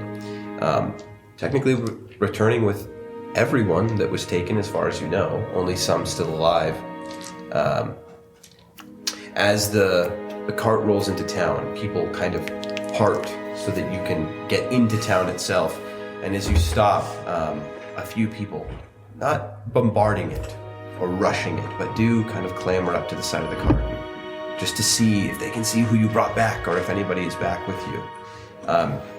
People notice Calvin as you ride in, as he's sitting at the front of the cart, and he's kind of waving to a few people, meekly, and they saved me, yes. Oh, they're very brave. And he, oh, hello, yes, I'm safe, it's good to be safe. As a few people kind of greet him. But you guys come to a stop. At this point, the mayor, who spoke to some of you before, his name was Lamrick. He steps out of the crowd and kind of rubbing his eyes. His hands are covered in some soot and grime as he's been working through the night since you left. He steps forward and greets you. Who would greet him? I don't know who wants to step forward, but... Okay. I'd step out from the front of the cart. Okay. He shakes your hand and, you can't believe to understand how much what you all did means to us. Are they all dead? Yes, we do believe everyone that was there, we killed them all. Good. The gnolls, right? Yes. Okay. And we were able to save Calvin, and I'm gonna help him out. And I bring him to the back of the cart and help Rickton out. As Rickton gets to the edge of the cart, you see. Actually, you go around there and you see Cephas he's like kneeling or leaning against Cephas, and he's awake, but he's kind of looking up, just like barely, like he just woke up. And looks out, and you see he kind of stands up carefully with his crutches, and he gets to the edge of the cart where you go to help him. And as you start helping him down, immediately you hear, "Where's my boy?" And people, like this man shoving through the crowd, and he pushes a couple people aside, and he actually just completely disregards you, and he pushes you to the side, and he grabs Rickton, and you see Carrick, the owner of the inn, his father, just grab him and lift him up out of the cart. This boy, who you know is between 12, 15, is a young teenager, but pretty small for his age. Immediately, he lifts him up, and he like spins him around, and he clutches him tight against him, and he's just weeping as he holds him there, and he just kind of falls to the ground, and he's just sobbing into his son, not thinking he'd ever see him again, and just, "You never do anything like that again. It was brave and admirable, but you never do something like that again. Let me do it. You don't..." Oh, I'm so proud of you. Just hold his son there for a while. I'm gonna pat him on the back and then continue to help Cephas out from the back of the cart. Because we're here. Right. And Cephas, go to so roll you a don't dexterity just check. fall on your face. Can I give him advantage in helping? Sure. Can I push him? I just want to see him like Peter Griffin fall. Oh, very good. Dexterity 19. Okay. I mean, they kind of help you out, and you kind of push their hands away, and you step out. I've got it. Well, just making sure. I'm blind, not lame. And Carrick looks up at you. You don't notice. and we also brought back some possessions that we believe were stolen from you guys, and we also have some of the bodies that were taken to the camp. Thank you. And whoever's in the back with me can help me start pulling out bodies and the box. Yeah. Helping getting things situated and... Yeah, I'll help unload. Yep. The mayor kind of speaks to the entirety of the crowd and gets some of them to step back, and he says, we're going to be doing this orderly. Nobody's going to be rushing up to the box and grabbing whatever is theirs. There's no way that we can prove that you'll take only what is yours. So I will be handing things out as we identify who they belong to, and he just kind of sets some order into place, and most of the people kind of nod in acceptance, but a couple people are a little bit annoyed, but... And while he's making that speech, I'm gonna go to the innkeeper, and he's sitting there now, just kind of like on one knee, just holding his son. I know that this is a joyous moment for you, but can I have your help for a second? Yes, he like wipes the tears out of his eyes. Of course. What do you need? Can you see if you can help me identify who these bodies are before we bring them out to be buried? Sure, of course. Sorry, I just know that you know the town and I trust you. Of course, yes. Yeah, so I'll say over the next few minutes or so, unwrapping some of them, he does identify each of them for you, and even the mayor didn't even know who a couple of them were, but identifying who they are. Well, if anybody's going to see everybody in the town more than the mayor, it's probably the innkeeper. Yeah. Yeah, and so telling you who they are, who each of them are, and letting the mayor know he can facilitate finding their families. Good. And taking them out to where the rest of the bodies that you guys had buried with them were put, so that people could say goodbye to their loved ones. You give me a shovel, you tell me where to dig, and I can dig. And I would like to overwatch the handing out of the stuff to make sure everything's being honest. Is this like 1 o'clock in the morning? Yeah, they're not going to do it tonight. The mayor says, I'm going to take it back Let's just do this to my home, and it will be done over the next week or so, as people will be allowed to come and view what remains here, and we'll make sure it's handed out. Does he seem honest in that? Roll an insight check. It's really dark, we should sleep. Jeez. It's the middle of the day. It's actually noon, Cephas. Cephas. That explains the Insight? the heat.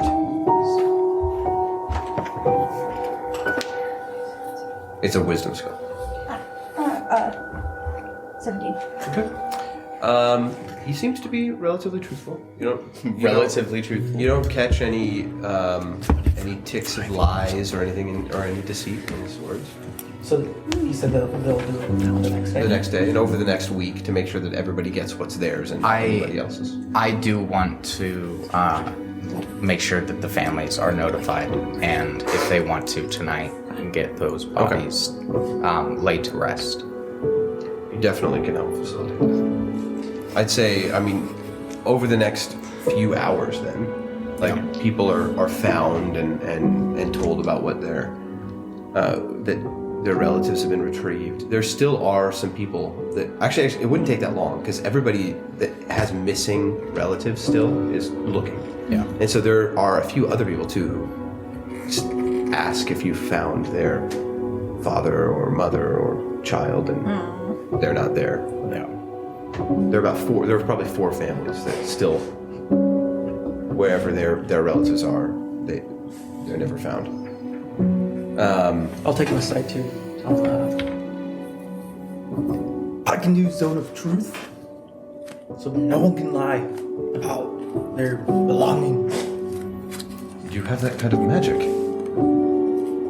That's incredible. I think that would be... Are you willing to stay here for the week?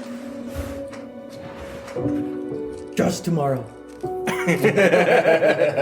Well, it would be very helpful. We could go. I think one of my comrades have to be at a fight.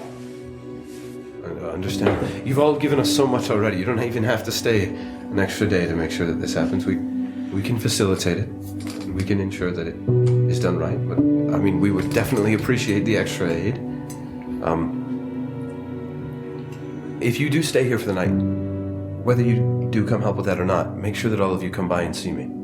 Okay. We have some things we should discuss. All right. One of us won't be able to see you, but he'll be there. He wasn't blind when you left. What happened to him? He'll probably want to explain it. Okay. Let's all go take a long rest. He'll make to save the boy, and that boy sees. You took his... The boy was blind. Well, Ilmater gave me his blindness, but I think I'll be alright. Did they do that to him? Yeah. They did.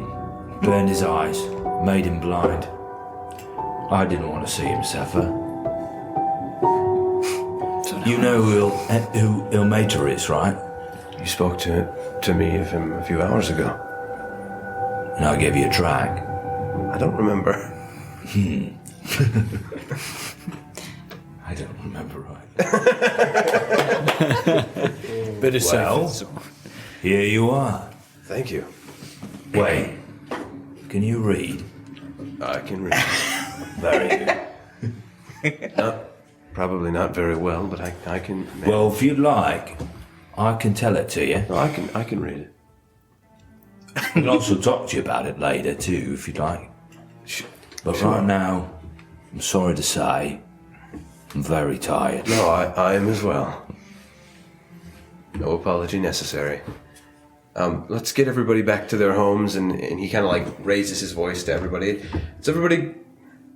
The town is safe. Whoa, the town is safe. No, thank you. The town is safe because of these fine people here, and without them, many more of us would be dead, and our homes would still be burning, and more of our things would be gone, and we'd only have more mourning and no celebration. But tonight, we can go home and rest well, not only knowing that we're safe from further attack, but that the next few days we can celebrate. So be sure to thank them before they leave. And if any of you have homes that they can sleep in, offer places to them, because they deserve it. All right, everyone rest well. And he, with the help of a few other men, they lift the box and carry it away to wherever his home is. Over the next, few minutes or so, people do come up and offer places for each of you to stay if you'd like. Some people don't. I mean, nobody has a house big enough for all of you, but there are rooms where you can stay, or just the floors of homes, or whatever it might be. Carrick says that he has one room right now that's open in his inn. He only has 3 rooms, period, but one of them is vacant right now, and it has 2 beds in it, and so 2 of you can stay there. And however it divides up, it doesn't necessarily matter, but I'll make a fire out by the cart and stay there with Lucky. Yeah, I'll sleep in the back of the wagon. okay. All right. By the way, we found a dog in red. We did find a dog. Oh, that's right. I'd say the dog has probably just been near you on the way back, and as you say that, you kind of look around and you notice that the dog is gone. He lied. Well, he never said. Well, he was with me. Somewhere. I don't know. Wait, did you have your detect magic? Did he look at the dog? Yes, Maybe it was a The dog was not magical. Technically, yes, I did. All dogs are magical. Sorry. I would not. When you spoke to him, speak with animals, it just didn't work. He was just actually just speaking to me. Yeah. I'm about to blow this guy's mind. But yeah, each of you have a place to sleep. The 2 of you stay with the cart, Edovard and Cephas, just you 2. Cephalopod. And the rest of you, Titus goes and stays with somebody, and I'm assuming Ghibli would stay with him. And you each are given homes to stay in for the night. All right, you can all gain the benefits of a long rest. And level up. Nope. Can I level up? No, we level up 2 times. That's what I was. Is there a church or a temple? Or a makeshift one? There's an altar to Echelon, where that lady is outside her house. She is just kind of like their local priestess. She's just an acolyte of I tried to Echelon. see if I could have hung out there. Not as an altar. Yeah, at her home. At her She home. absolutely offered her home up to one person that needs a place to sleep. So, yeah. I probably would have stayed up a little bit and be like, hey, let's go next door. Actually, going to her home and speaking with her, she takes great interest in it, and she kind of, you found my amulet. Ah. With all the trinkets. What did they do to it? Ah, not the trinkets. You must have added some. You can keep all of that. The tooth and the hammered piece of metal and the jug. But those are my chains. Would you like it? Yes. Okay. It's heavy. How did you even wear this? You're so frail. I love Lumen. Only by Eshinar's blessing and strength can I She puts it on and dies. bear the weight of... Right in front of Lumen. Falls on her face. Only by his blessing and strength can I bear the weight of keeping peace. Based. That's amazing. I would love to hear more throughout the night. I should sleep, but in the morning I can certainly tell you. So should I. There's a lot of fighting and She's like whispering and you're yelling in her head. So should I! So should I! Yes, I should sleep! I'm so excited. It's Finally, he's gone. Have a good night!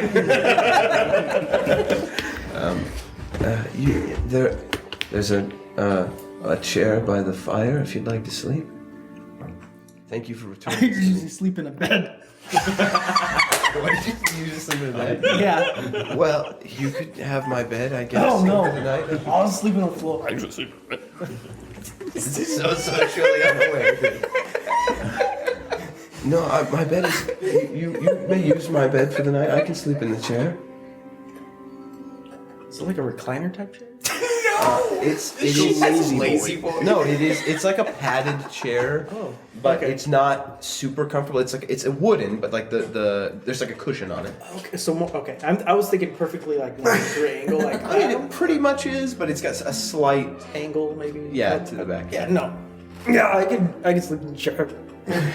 Okay. I have a wonderful. Thank you for Doesn't sound returning. like you want to sleep. Thank you for returning my chains. They're invaluable. I don't know when I'd ever be able to make another set of them. So, I have a wonderful. You've done me a great service that I can never repay.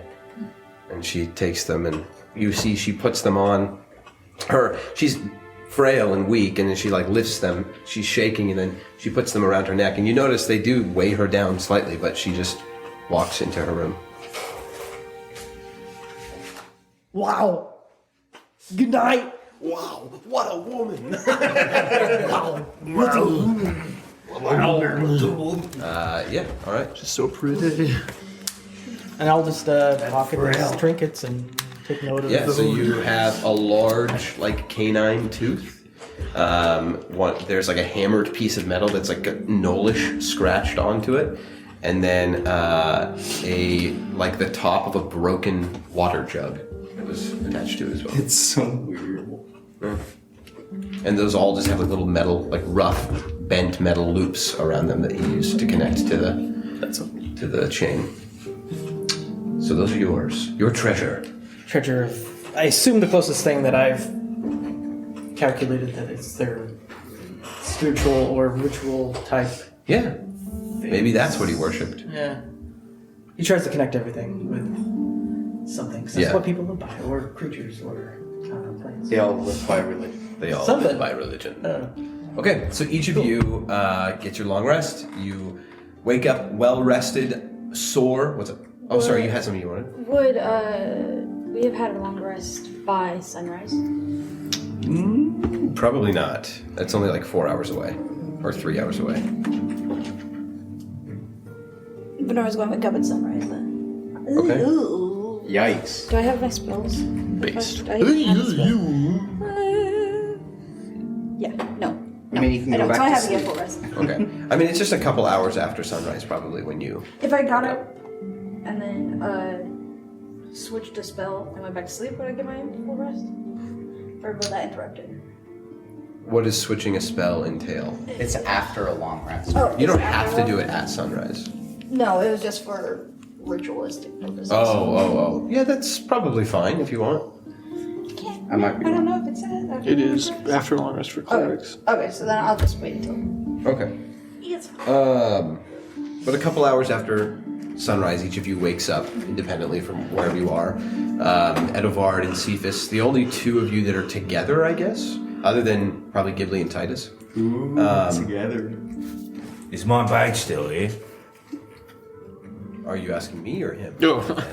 Is his bag still there? I had soap keeping watch, so. Yeah, his bag is still there. Did you have a bag? Did you take my bag, Edivar? Your bag is right here. I know you've got them thieves' tools. I heard it. Calling them thieves' tools is a bit like calling a hammer a murder weapon. You don't have to use it that And what do way. you use these tools for?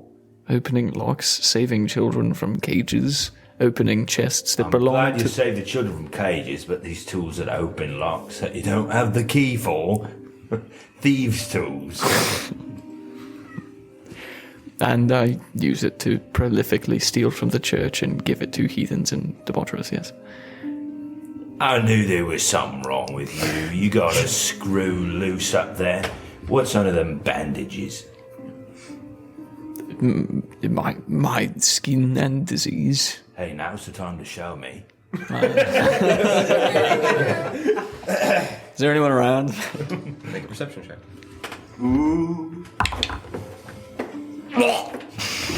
Oh boy, that's bad. 5. Looking around, I mean, you guys are like a little bit outside of town, and you made a fire and stuff. You definitely don't see anybody around. I'll undo my face bandages and just look at him for a second. And I smile. Did you cast Lesser Restoration this morning? Just kidding. You see full on. That'd be crazy. He's a particular. So He's been faking it the whole time just Yeah, to yeah. get to this moment. I do one of these right in front of his face. Okay. One of what? You got it. This is. I wave my hand just inches from his face. Okay. See if his eyes track or anything. See if his eyes do not track. They're all clouded over. I'll just pull the bandages down. Okay. You say anything to me? Take a gander. See if you can fix my dilemma. Ugh. Do I smell it? I got a Roll, perception of roll a five. perception check, sure. And I won't give you disadvantage or anything because it's just scent. He doesn't know. You smell So a 0. crisp, No, cold, 2, but I got negative. crisp, cold morning air. You smell fine. Thank you. This is really stupid in the morning. Apparently. I was a bit worried after the traveling and fighting, but that's vaguely reassuring. Well, you did well up there. Good job saving the kids. Thank you, kid. Yeah. The other man, guess not a kid. I wouldn't call him that. Everyone no. looks small to me, honestly. It's an easy-year-old man. I'm going to go into town. Very good. You know what? I'll sit right here blind. Bye, Edivar. You don't leave. I don't. You don't? No, I feel bad now. Okay, so he says bye and you just sit there in silence? I suppose it would be rude to leave you alone in this state, so I will stay. No, you can take me into town, though. All right. All right, I'll go into town with him. You guide him into town? Yeah, the rope. Bind his hands like El Mater has, and then just lead him into town. You lead him into town with some rope? bear trap right in front of you. I fell in something. I do believe my leg is gone. The road is clear. I thought I just took his blindness on his fingers. Dude, that's the only my best Edward impression. The road is clear, master. The road is clear. Yep. Yeah, man. Okay. You guys make your way into town. Great. Yeah. Everybody wakes up in the morning, rejoins one another city square. Actually, I'll say it would make the most sense that everybody kind of meets up at the mayor's estate in the morning, refreshed and sore from yesterday's activities, but whole. What are you guys doing? I go up to Cephas, and I think I can heal you now. And I take 2 dried flower petals, and I put them on your eyes, and I cast Lesser Restoration. Okay. Putting 2 flower petals over your eyes. All of you see as she does, they kind of stick in place for just a moment. And then there is a dull kind of pink glow around his eyes, and the petals kind of just fall away. And as they do, the cloudiness over your eyes just fades away, and you blink a few times, and you see Venora just kind of looking up at you. It worked! And you are beautiful. And I look around at everything. Precious Ilmater. Sight is such a gift, isn't it? Thank you. You're very welcome. You know, you never realise how nice things are till you lose them. Edivar, Yeah. you want me to make you blind for a little bit? I'm quite alright. Alright then. Makes you really see the world differently, it does. I feel like I've got a few things going against me, and maybe blindness is... I don't really want to add that onto it. Yeah. Insightful discussion. Yeah, you got this sorry thing going for you. You know what, if you just trusted in Ilmater, I bet all this, it'd get fixed. Ghibli, you have a fight soon, don't you? I don't want to hold up the people of Woodhurst. I think it's wit. Sorry? Wit. Wood? He's saying wood. No, I'm saying Wood. Wit. Woodhurst. What? Woodhurst? Woodhurst? Woodhurst. Yeah, it's W-I-T. I've been saying Woodhurst the entire time. This is how I speak. I mean, yes, I do have a fight, but we're not too far away from the city. I'm sure we could spend a few moments here before leaving. Standing outside the manor, the door opens and the mayor, "Oh, you're all here. Please come in. Come inside." And he ushers you inside. You see in the corner of the room that box sitting there, opened, things taken out and kind of organized by what they are, and some things are like silverware sets, and they're trying to be parsed out and set together, and so that they can be divided up. Now, we've already started the process of organizing everything here so that it can all be handed out to the right people, but I hoped to discuss with each of you what you did for us and how grateful we are. I'm sure you've already heard from so many people, but it should be said from myself as well. I didn't choose to lead them in any way. I didn't run for office. Over time, I was just an elder here, and they chose me to kind of to lead. But speaking for all of Woodhurst, I have to say thank you. And many more of us would be dead had you not stepped in. And we don't know much about you, and so I would like to just know so that when we tell your tale, and people come through town and ask who saved us, or if anybody tries to take credit for it, they know who did it. Who are all of you? Where do you come from? Are you mercenaries, or are you soldiers? Priests? A rather eclectic group of individuals. Titus goes, "We're friends." We're friends. Marlon Brando. We're friends. We're friends. We're just a group of friends going around trying to make. Have you known each other for some time then, or? For like the past 2 weeks, Oh. 2.5 weeks. Though Already travel, fast friends, huh? travel does force you to learn a lot about one another. Very much does. We are followers of Ilmater. Well, So priests. No, not quite. No. I can tell that was mostly in jest. Yes. Maybe one of you is, but... I'm a cleric. Oh, okay. Yeah, you clear. I didn't see you there. You startled me a little bit. I'm sorry. He's just so quiet until he's not. Just floating above us. Yeah, we're just kind of, for the moment, we've just been traveling companions. We all took on the same job a while ago. It went well. Found out that there might be more things at work, so we just kind of stuck together. Oh. No Unfortunately, we don't have name for such a branded thing as a name or a title understandable. quite yet.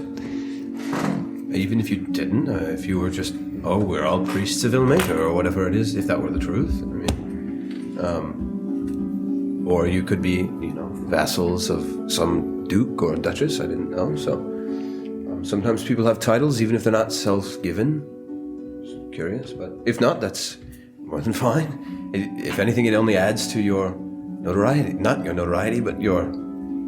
how impressive it is that you stepped in. You had no duty or responsibility. You're not vassals of our local government who were petitioned to just protect the realm. You just stepped in, and so we're very grateful. And as thanks, we do have something for you. We have a smith in town, and he has a very nice weapon he'd like to bequeath upon one of you.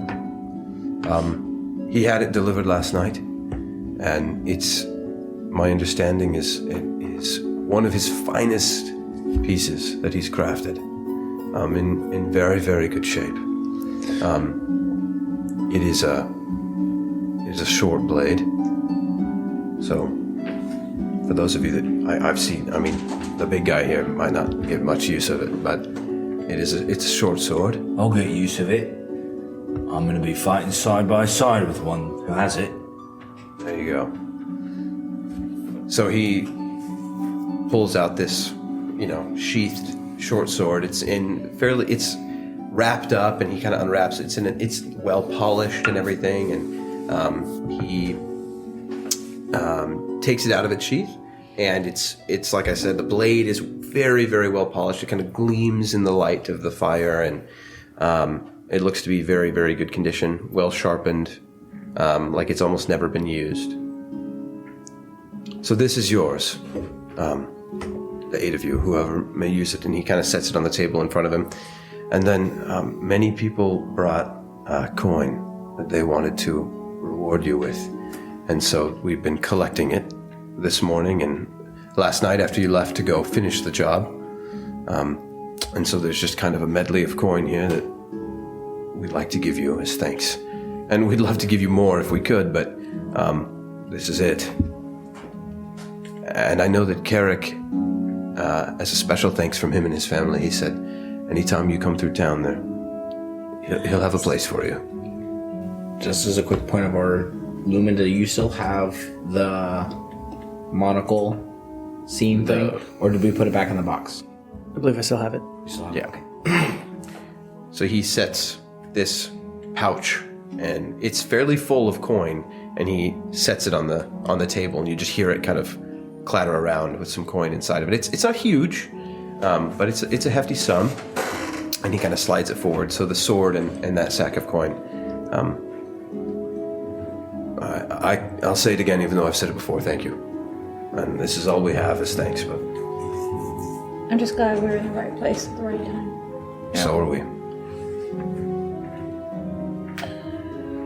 How much coin does it look like is? What was the amount of coin that we got from the gnolls that we returned to them? 16 gold, 64 silver, 57 copper. Okay. Something like that. Yeah.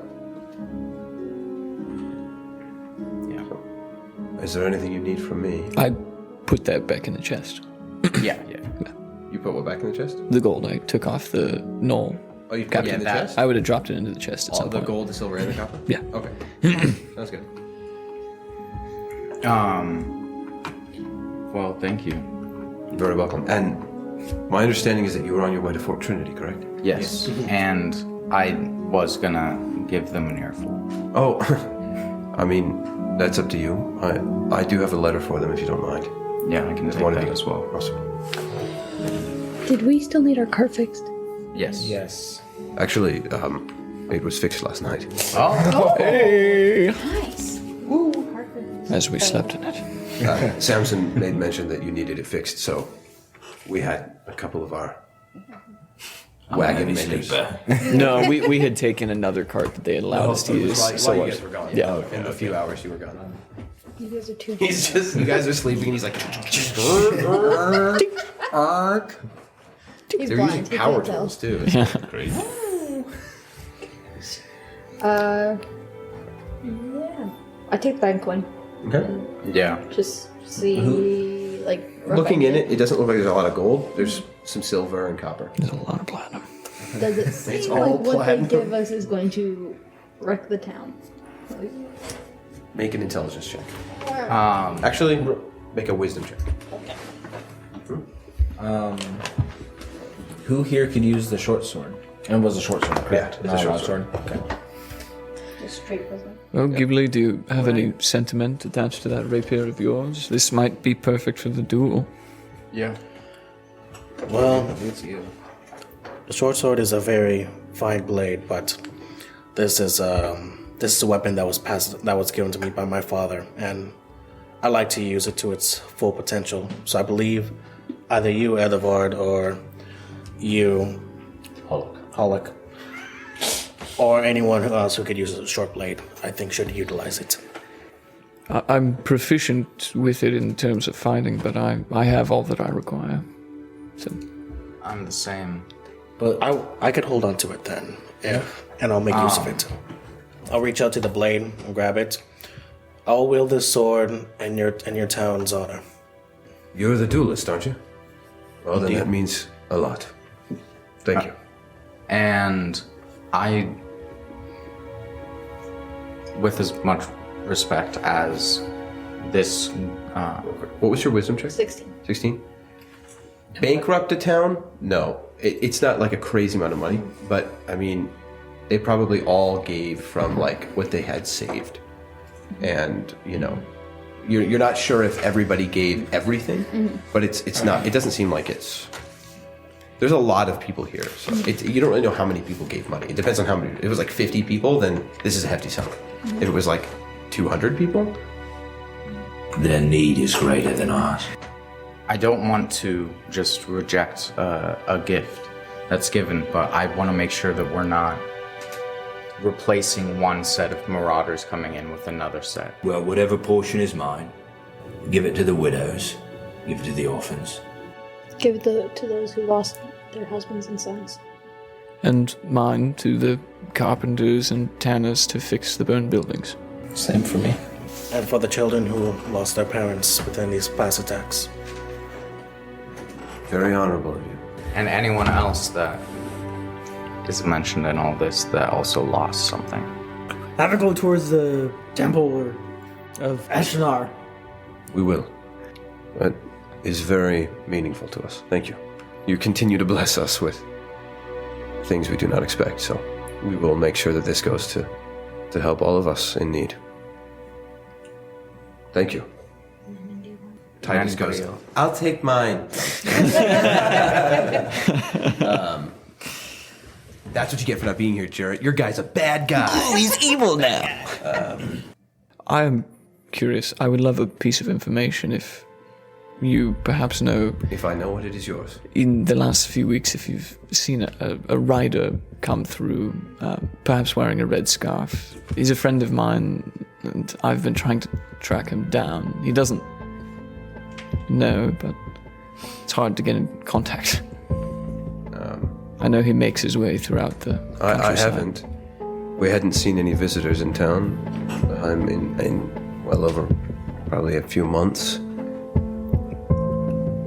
We're off the beaten path a little bit. Yes. There are some who know we are here and come here specifically, but without reason to be here, people don't pass through. I'm sure he's in Trinity, so I just wanted to know.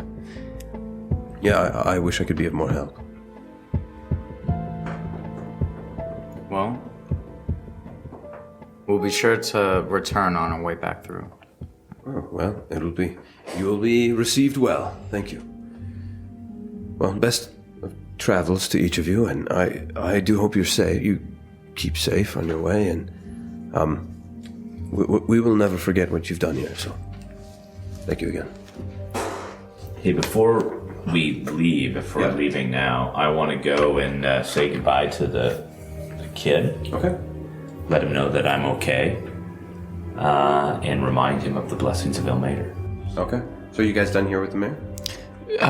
Cephas, do we want to drop off the hide at a tanner? Maybe have him prepare it for Rickton? That's a great idea.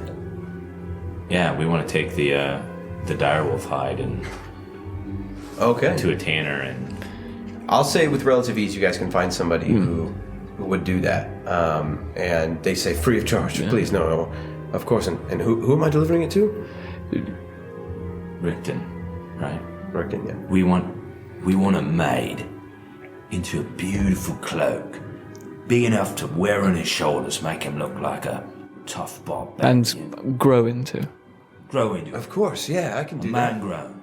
Yeah, I can do that. Be aware, we're, I think, leaving this day, but one hero stays in this town. Rickton sacrificed himself for someone during the attack. He was prepared to die. Meredith.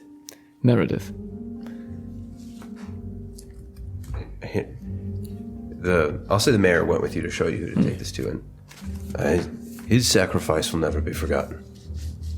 He's a very brave young man, and I know his father is proud of him. Well, so yeah, this tanner that he took you to, takes it and promises that it will be his foremost, it will receive all of his attention. And then going to the inn, you see inside, Carrick is kind of doing his best to put things back in order from last night's attack, reorganizing things and fixing what he can. You see his son sitting on a bar stool, kind of just eating something, probably oats or something like that, something very simple. And as you walk in, he turns and looks and, you're all back. You look great and refreshed and well rested. Rickton, look at my eyes. You're healed. You see that? It's as I told you. Sometimes we only suffer for a little while. But he'll make to promise us that in the end, he'll take it all. I want you to remember that. You're going to remain in this town as the hero, and we're going to leave. They're going to need a man strong, a man bold, and a man willing to suffer when others are afraid. Roll a charisma check. Can I assist him? Help. And of course, Rickton, the smallest part of being hero is the fighting side. I think a lot of it lies in being there for the people, leadership and governorship, and consoling those who are hurt. Sure. Don't ever let circumstances wear you down or prevent you from doing what is right. I didn't before, and I won't next time. That's 23. Based. I didn't let it stop me before, and I won't let it stop me again. Whatever these people need, I will provide. And you have all shown me a great example of what it means to be heroic and brave. And maybe against my father's wishes, I'd do it again in a heartbeat. So, and I will gladly do it in the name of Ilmater. I love to hear that, my boy. By the way, if he can make you as strong as you are, and if he can make you wake up not blind the next day. And I know he can take my suffering. That's right. Strength is not just in what you're willing to do, but in what you're willing to take. Just so you know, Edivar and I have prepared a gift for you. You're gonna love it. Really? Yes. I'm excited. I look forward to seeing And Clonus. Frankly, Clonus as and far as I'm Cephas. concerned, it's from each of you. All right, well, stay strong, stay bold, and protect this town when we're gone. I will. You have my word. Will I ever see any of you again? No. Sorry, that was an ill-attempted joke. I'm sure we'll make our way back through. Well, if I don't, thank you again. But I look forward to the day I get to see all of you again and show you how much stronger I am. As do I. We'll see you soon. Okay. Travel safe. I get Tell it. them all at Fort Trinity that they were useless anyway. It's a little bit Oh, we lame. plan on it. Good. Before we do leave, I did want to take 2 castings of Goodberry to the, someone that would be, able to give it to the children that are most, hungry, so that they can be satiated at least for one day. You know So that Meredith, that woman, was kind of facilitating all the kids whose parents were gone or not around. Or And making sure that she knows these have to be eaten today. Yeah, okay. She understands. So gathering everything, gathering your cart with Lucky, and heading out of Woodhurst, now to the road, back to Fort Trinity. Nothing of too much consequence happens on the way to the road. Is there anything specific during your last day of travel? You have one full day of travel and the rest of today. Yeah. I'd make it known to the group. I have somewhere where we can probably all stay free of charge in Trinity. I've an old friend there. That'd be awesome. But if we are, she is a bit charismatic and, well, she's incredibly old.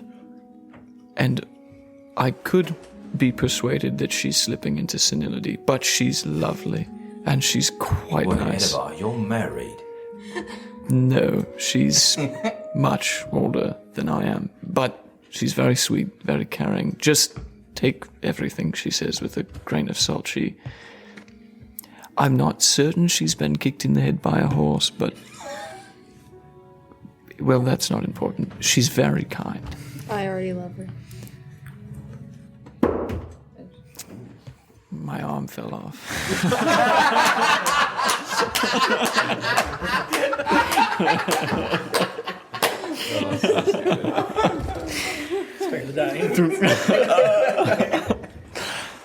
Okay. Yeah. Well, I do want to also slowly go through it and tell everyone, or I can basically tell everyone all at once. But I did find something in the Gnoll King Warlord Chief's place, and I pull out the earring. I'm like, I did find this. Didn't know what it was. Can show it around, and it's apparently, according to Lumen, helped me out identify it. If you wear it, you can climb better. So Very interesting. I do want to share it with everyone. It's magical? It's magical. It's very peculiar in look. Well, But it'll help you climb into this backpack then, eh? it would help me climb into the backpack. You should That is definitely keep it. amazing. It's But- just for you. Do want to share it around because I don't want to have secrets with my friends. Because, guys, we are all friends, right? I think so. I Thought think so, so. too. We are. Lumen's out. You guys are great. So I just wanted to keep everything above board, Do you but I haven't put it on have yet. a piercing in your ears? No, it actually doesn't need a piercing. It just slips on, and I actually put it on for the first Right. time now. Slip it on. It kind of latches to the top of your ear, Ugh. clips. I don't really think this is my style, Well, Oh, it looks good on you. I shake my head and I like. Yeah, there's the little like the weighted balls on the bottom of it. This does not sound pretty in my ear. I don't think it looks good at all. It's a bit It's a little brash. Little bit. It's on the wrong ear. I don't know. Yeah. Oh no! I didn't know that about you. That's actually That got it. We'll just put some like gold things in your beard and your hair. It'll blend in great. Well, my beard has started to grow in. Yeah. It's a nice beard. Oh yeah, you had I a have very, very short. That's right. Now it's like starting to about my length actually, right? Almost long enough to maybe put stuff in. Yeah, maybe. Well, I certainly see that coming in handy. I appreciate you sharing. I'm not gonna be wearing this all the time. I'm gonna put it in my bag. Okay. Just like put it in my pocket. Easy to grab. better write down you have that. You might forget about it. I'm definitely gonna write this down. Well, if we ever get into a place where the cart and the horse is in a difficult terrain, just put it on the horse. That's a brilliant idea. That's a genius idea. Help him. Lumen, that is a brilliant idea. We will have to try this out. Speaking As of long that, as what the horse is doing is considered going- climbing. Going up a hill is climbing up a hill. That's true. So, Speaking of the horse, Be a sight to I think see. I can heal him now. What? Lucky? If I can heal his blindness, I think I can heal Lucky's death. Wait, let me do it. My other arm.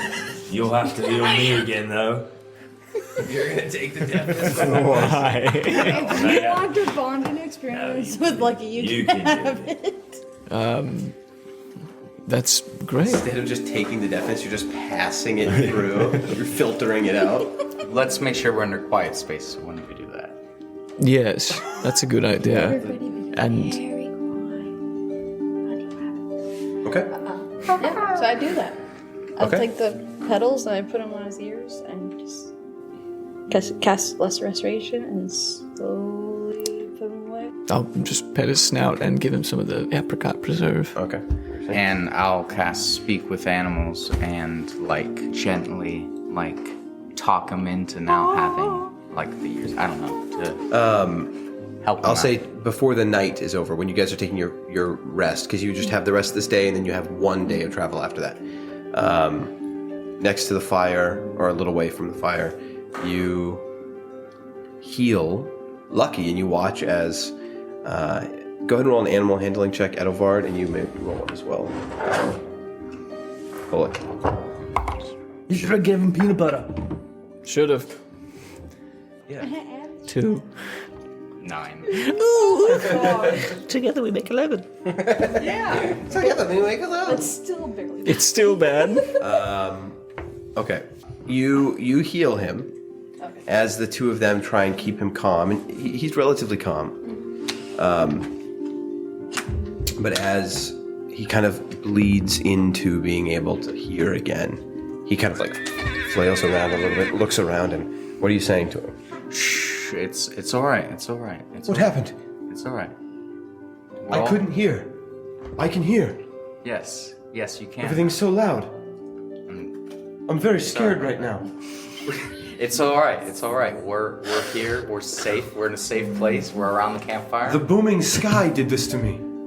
It did. Booming sky. And the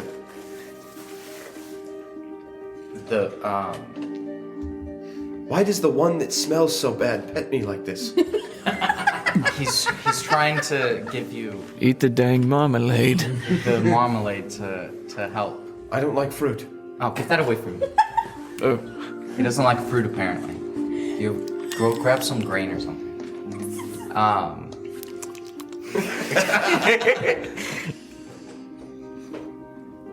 It's all right.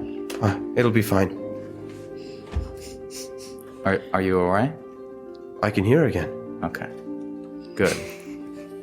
I'm glad. Well, Thank you. we're gonna all be turning in here soon. So, Turning where? going to bed. You used figure of speech with a horse? You know what they say? Well, I don't think about it. I didn't think about it as being. You know what they say? Who? How's he doing? Is he okay? I am very tired. All right. You can get some sleep. Yeah, he's okay. He can hear again. It's all good. Can you hear me? They can hear you, but they cannot understand you, and I won't be able to after a little while. I'm sorry. Alone again. We'll be with you, and I can talk to you if you want to talk. Like, that would be very nice. He needs Yeah? a friend. We need to get a second horse. Where'd the dog go? Dang it. Where is Red? Have a good night. all right, you as well. Was he trying to talk to Try and me? get some sleep. Yeah, he was. That's so cool. Okay. He's really lonely. We need to get him like a donkey. Anxiety animal. We need to get him a donkey. The cart Like as a pet. has started to accumulate some items. A second horse would not be the worst idea. That's good. Probably a bigger Emotional cart. support. A bigger cart. This other night goes by, nothing out of the ordinary. Lexi, was there something you wanted? Was it during travel that you wanted to do? Yes. Sorry. Okay, so we'll get to that next time. Oh. So as you all kind of sit around the fire here, in the wake of just a crazy adventure together, ahead of you lies Fort Trinity, a day's travel away, merely a day from the next location of Ghibli's next duel. A lot weighs on your mind in these moments. The service that you just performed, it was heroic, as it's been stated so many times, and it was difficult. You experienced a lot of loss and pain and sadness on the behalf of some other people, as well as just kind of secondhand. But what lies ahead is the potential of glory and victory in battle. And each of you, I would assume, is very excited to see your friend again duel. But arriving in Fort Trinity, there will be some interesting words had with those there. For some of you, there's a bit of anxiety, and for others, a welcoming feeling to an interesting challenge. And that is where we'll leave it. Buenos Aires.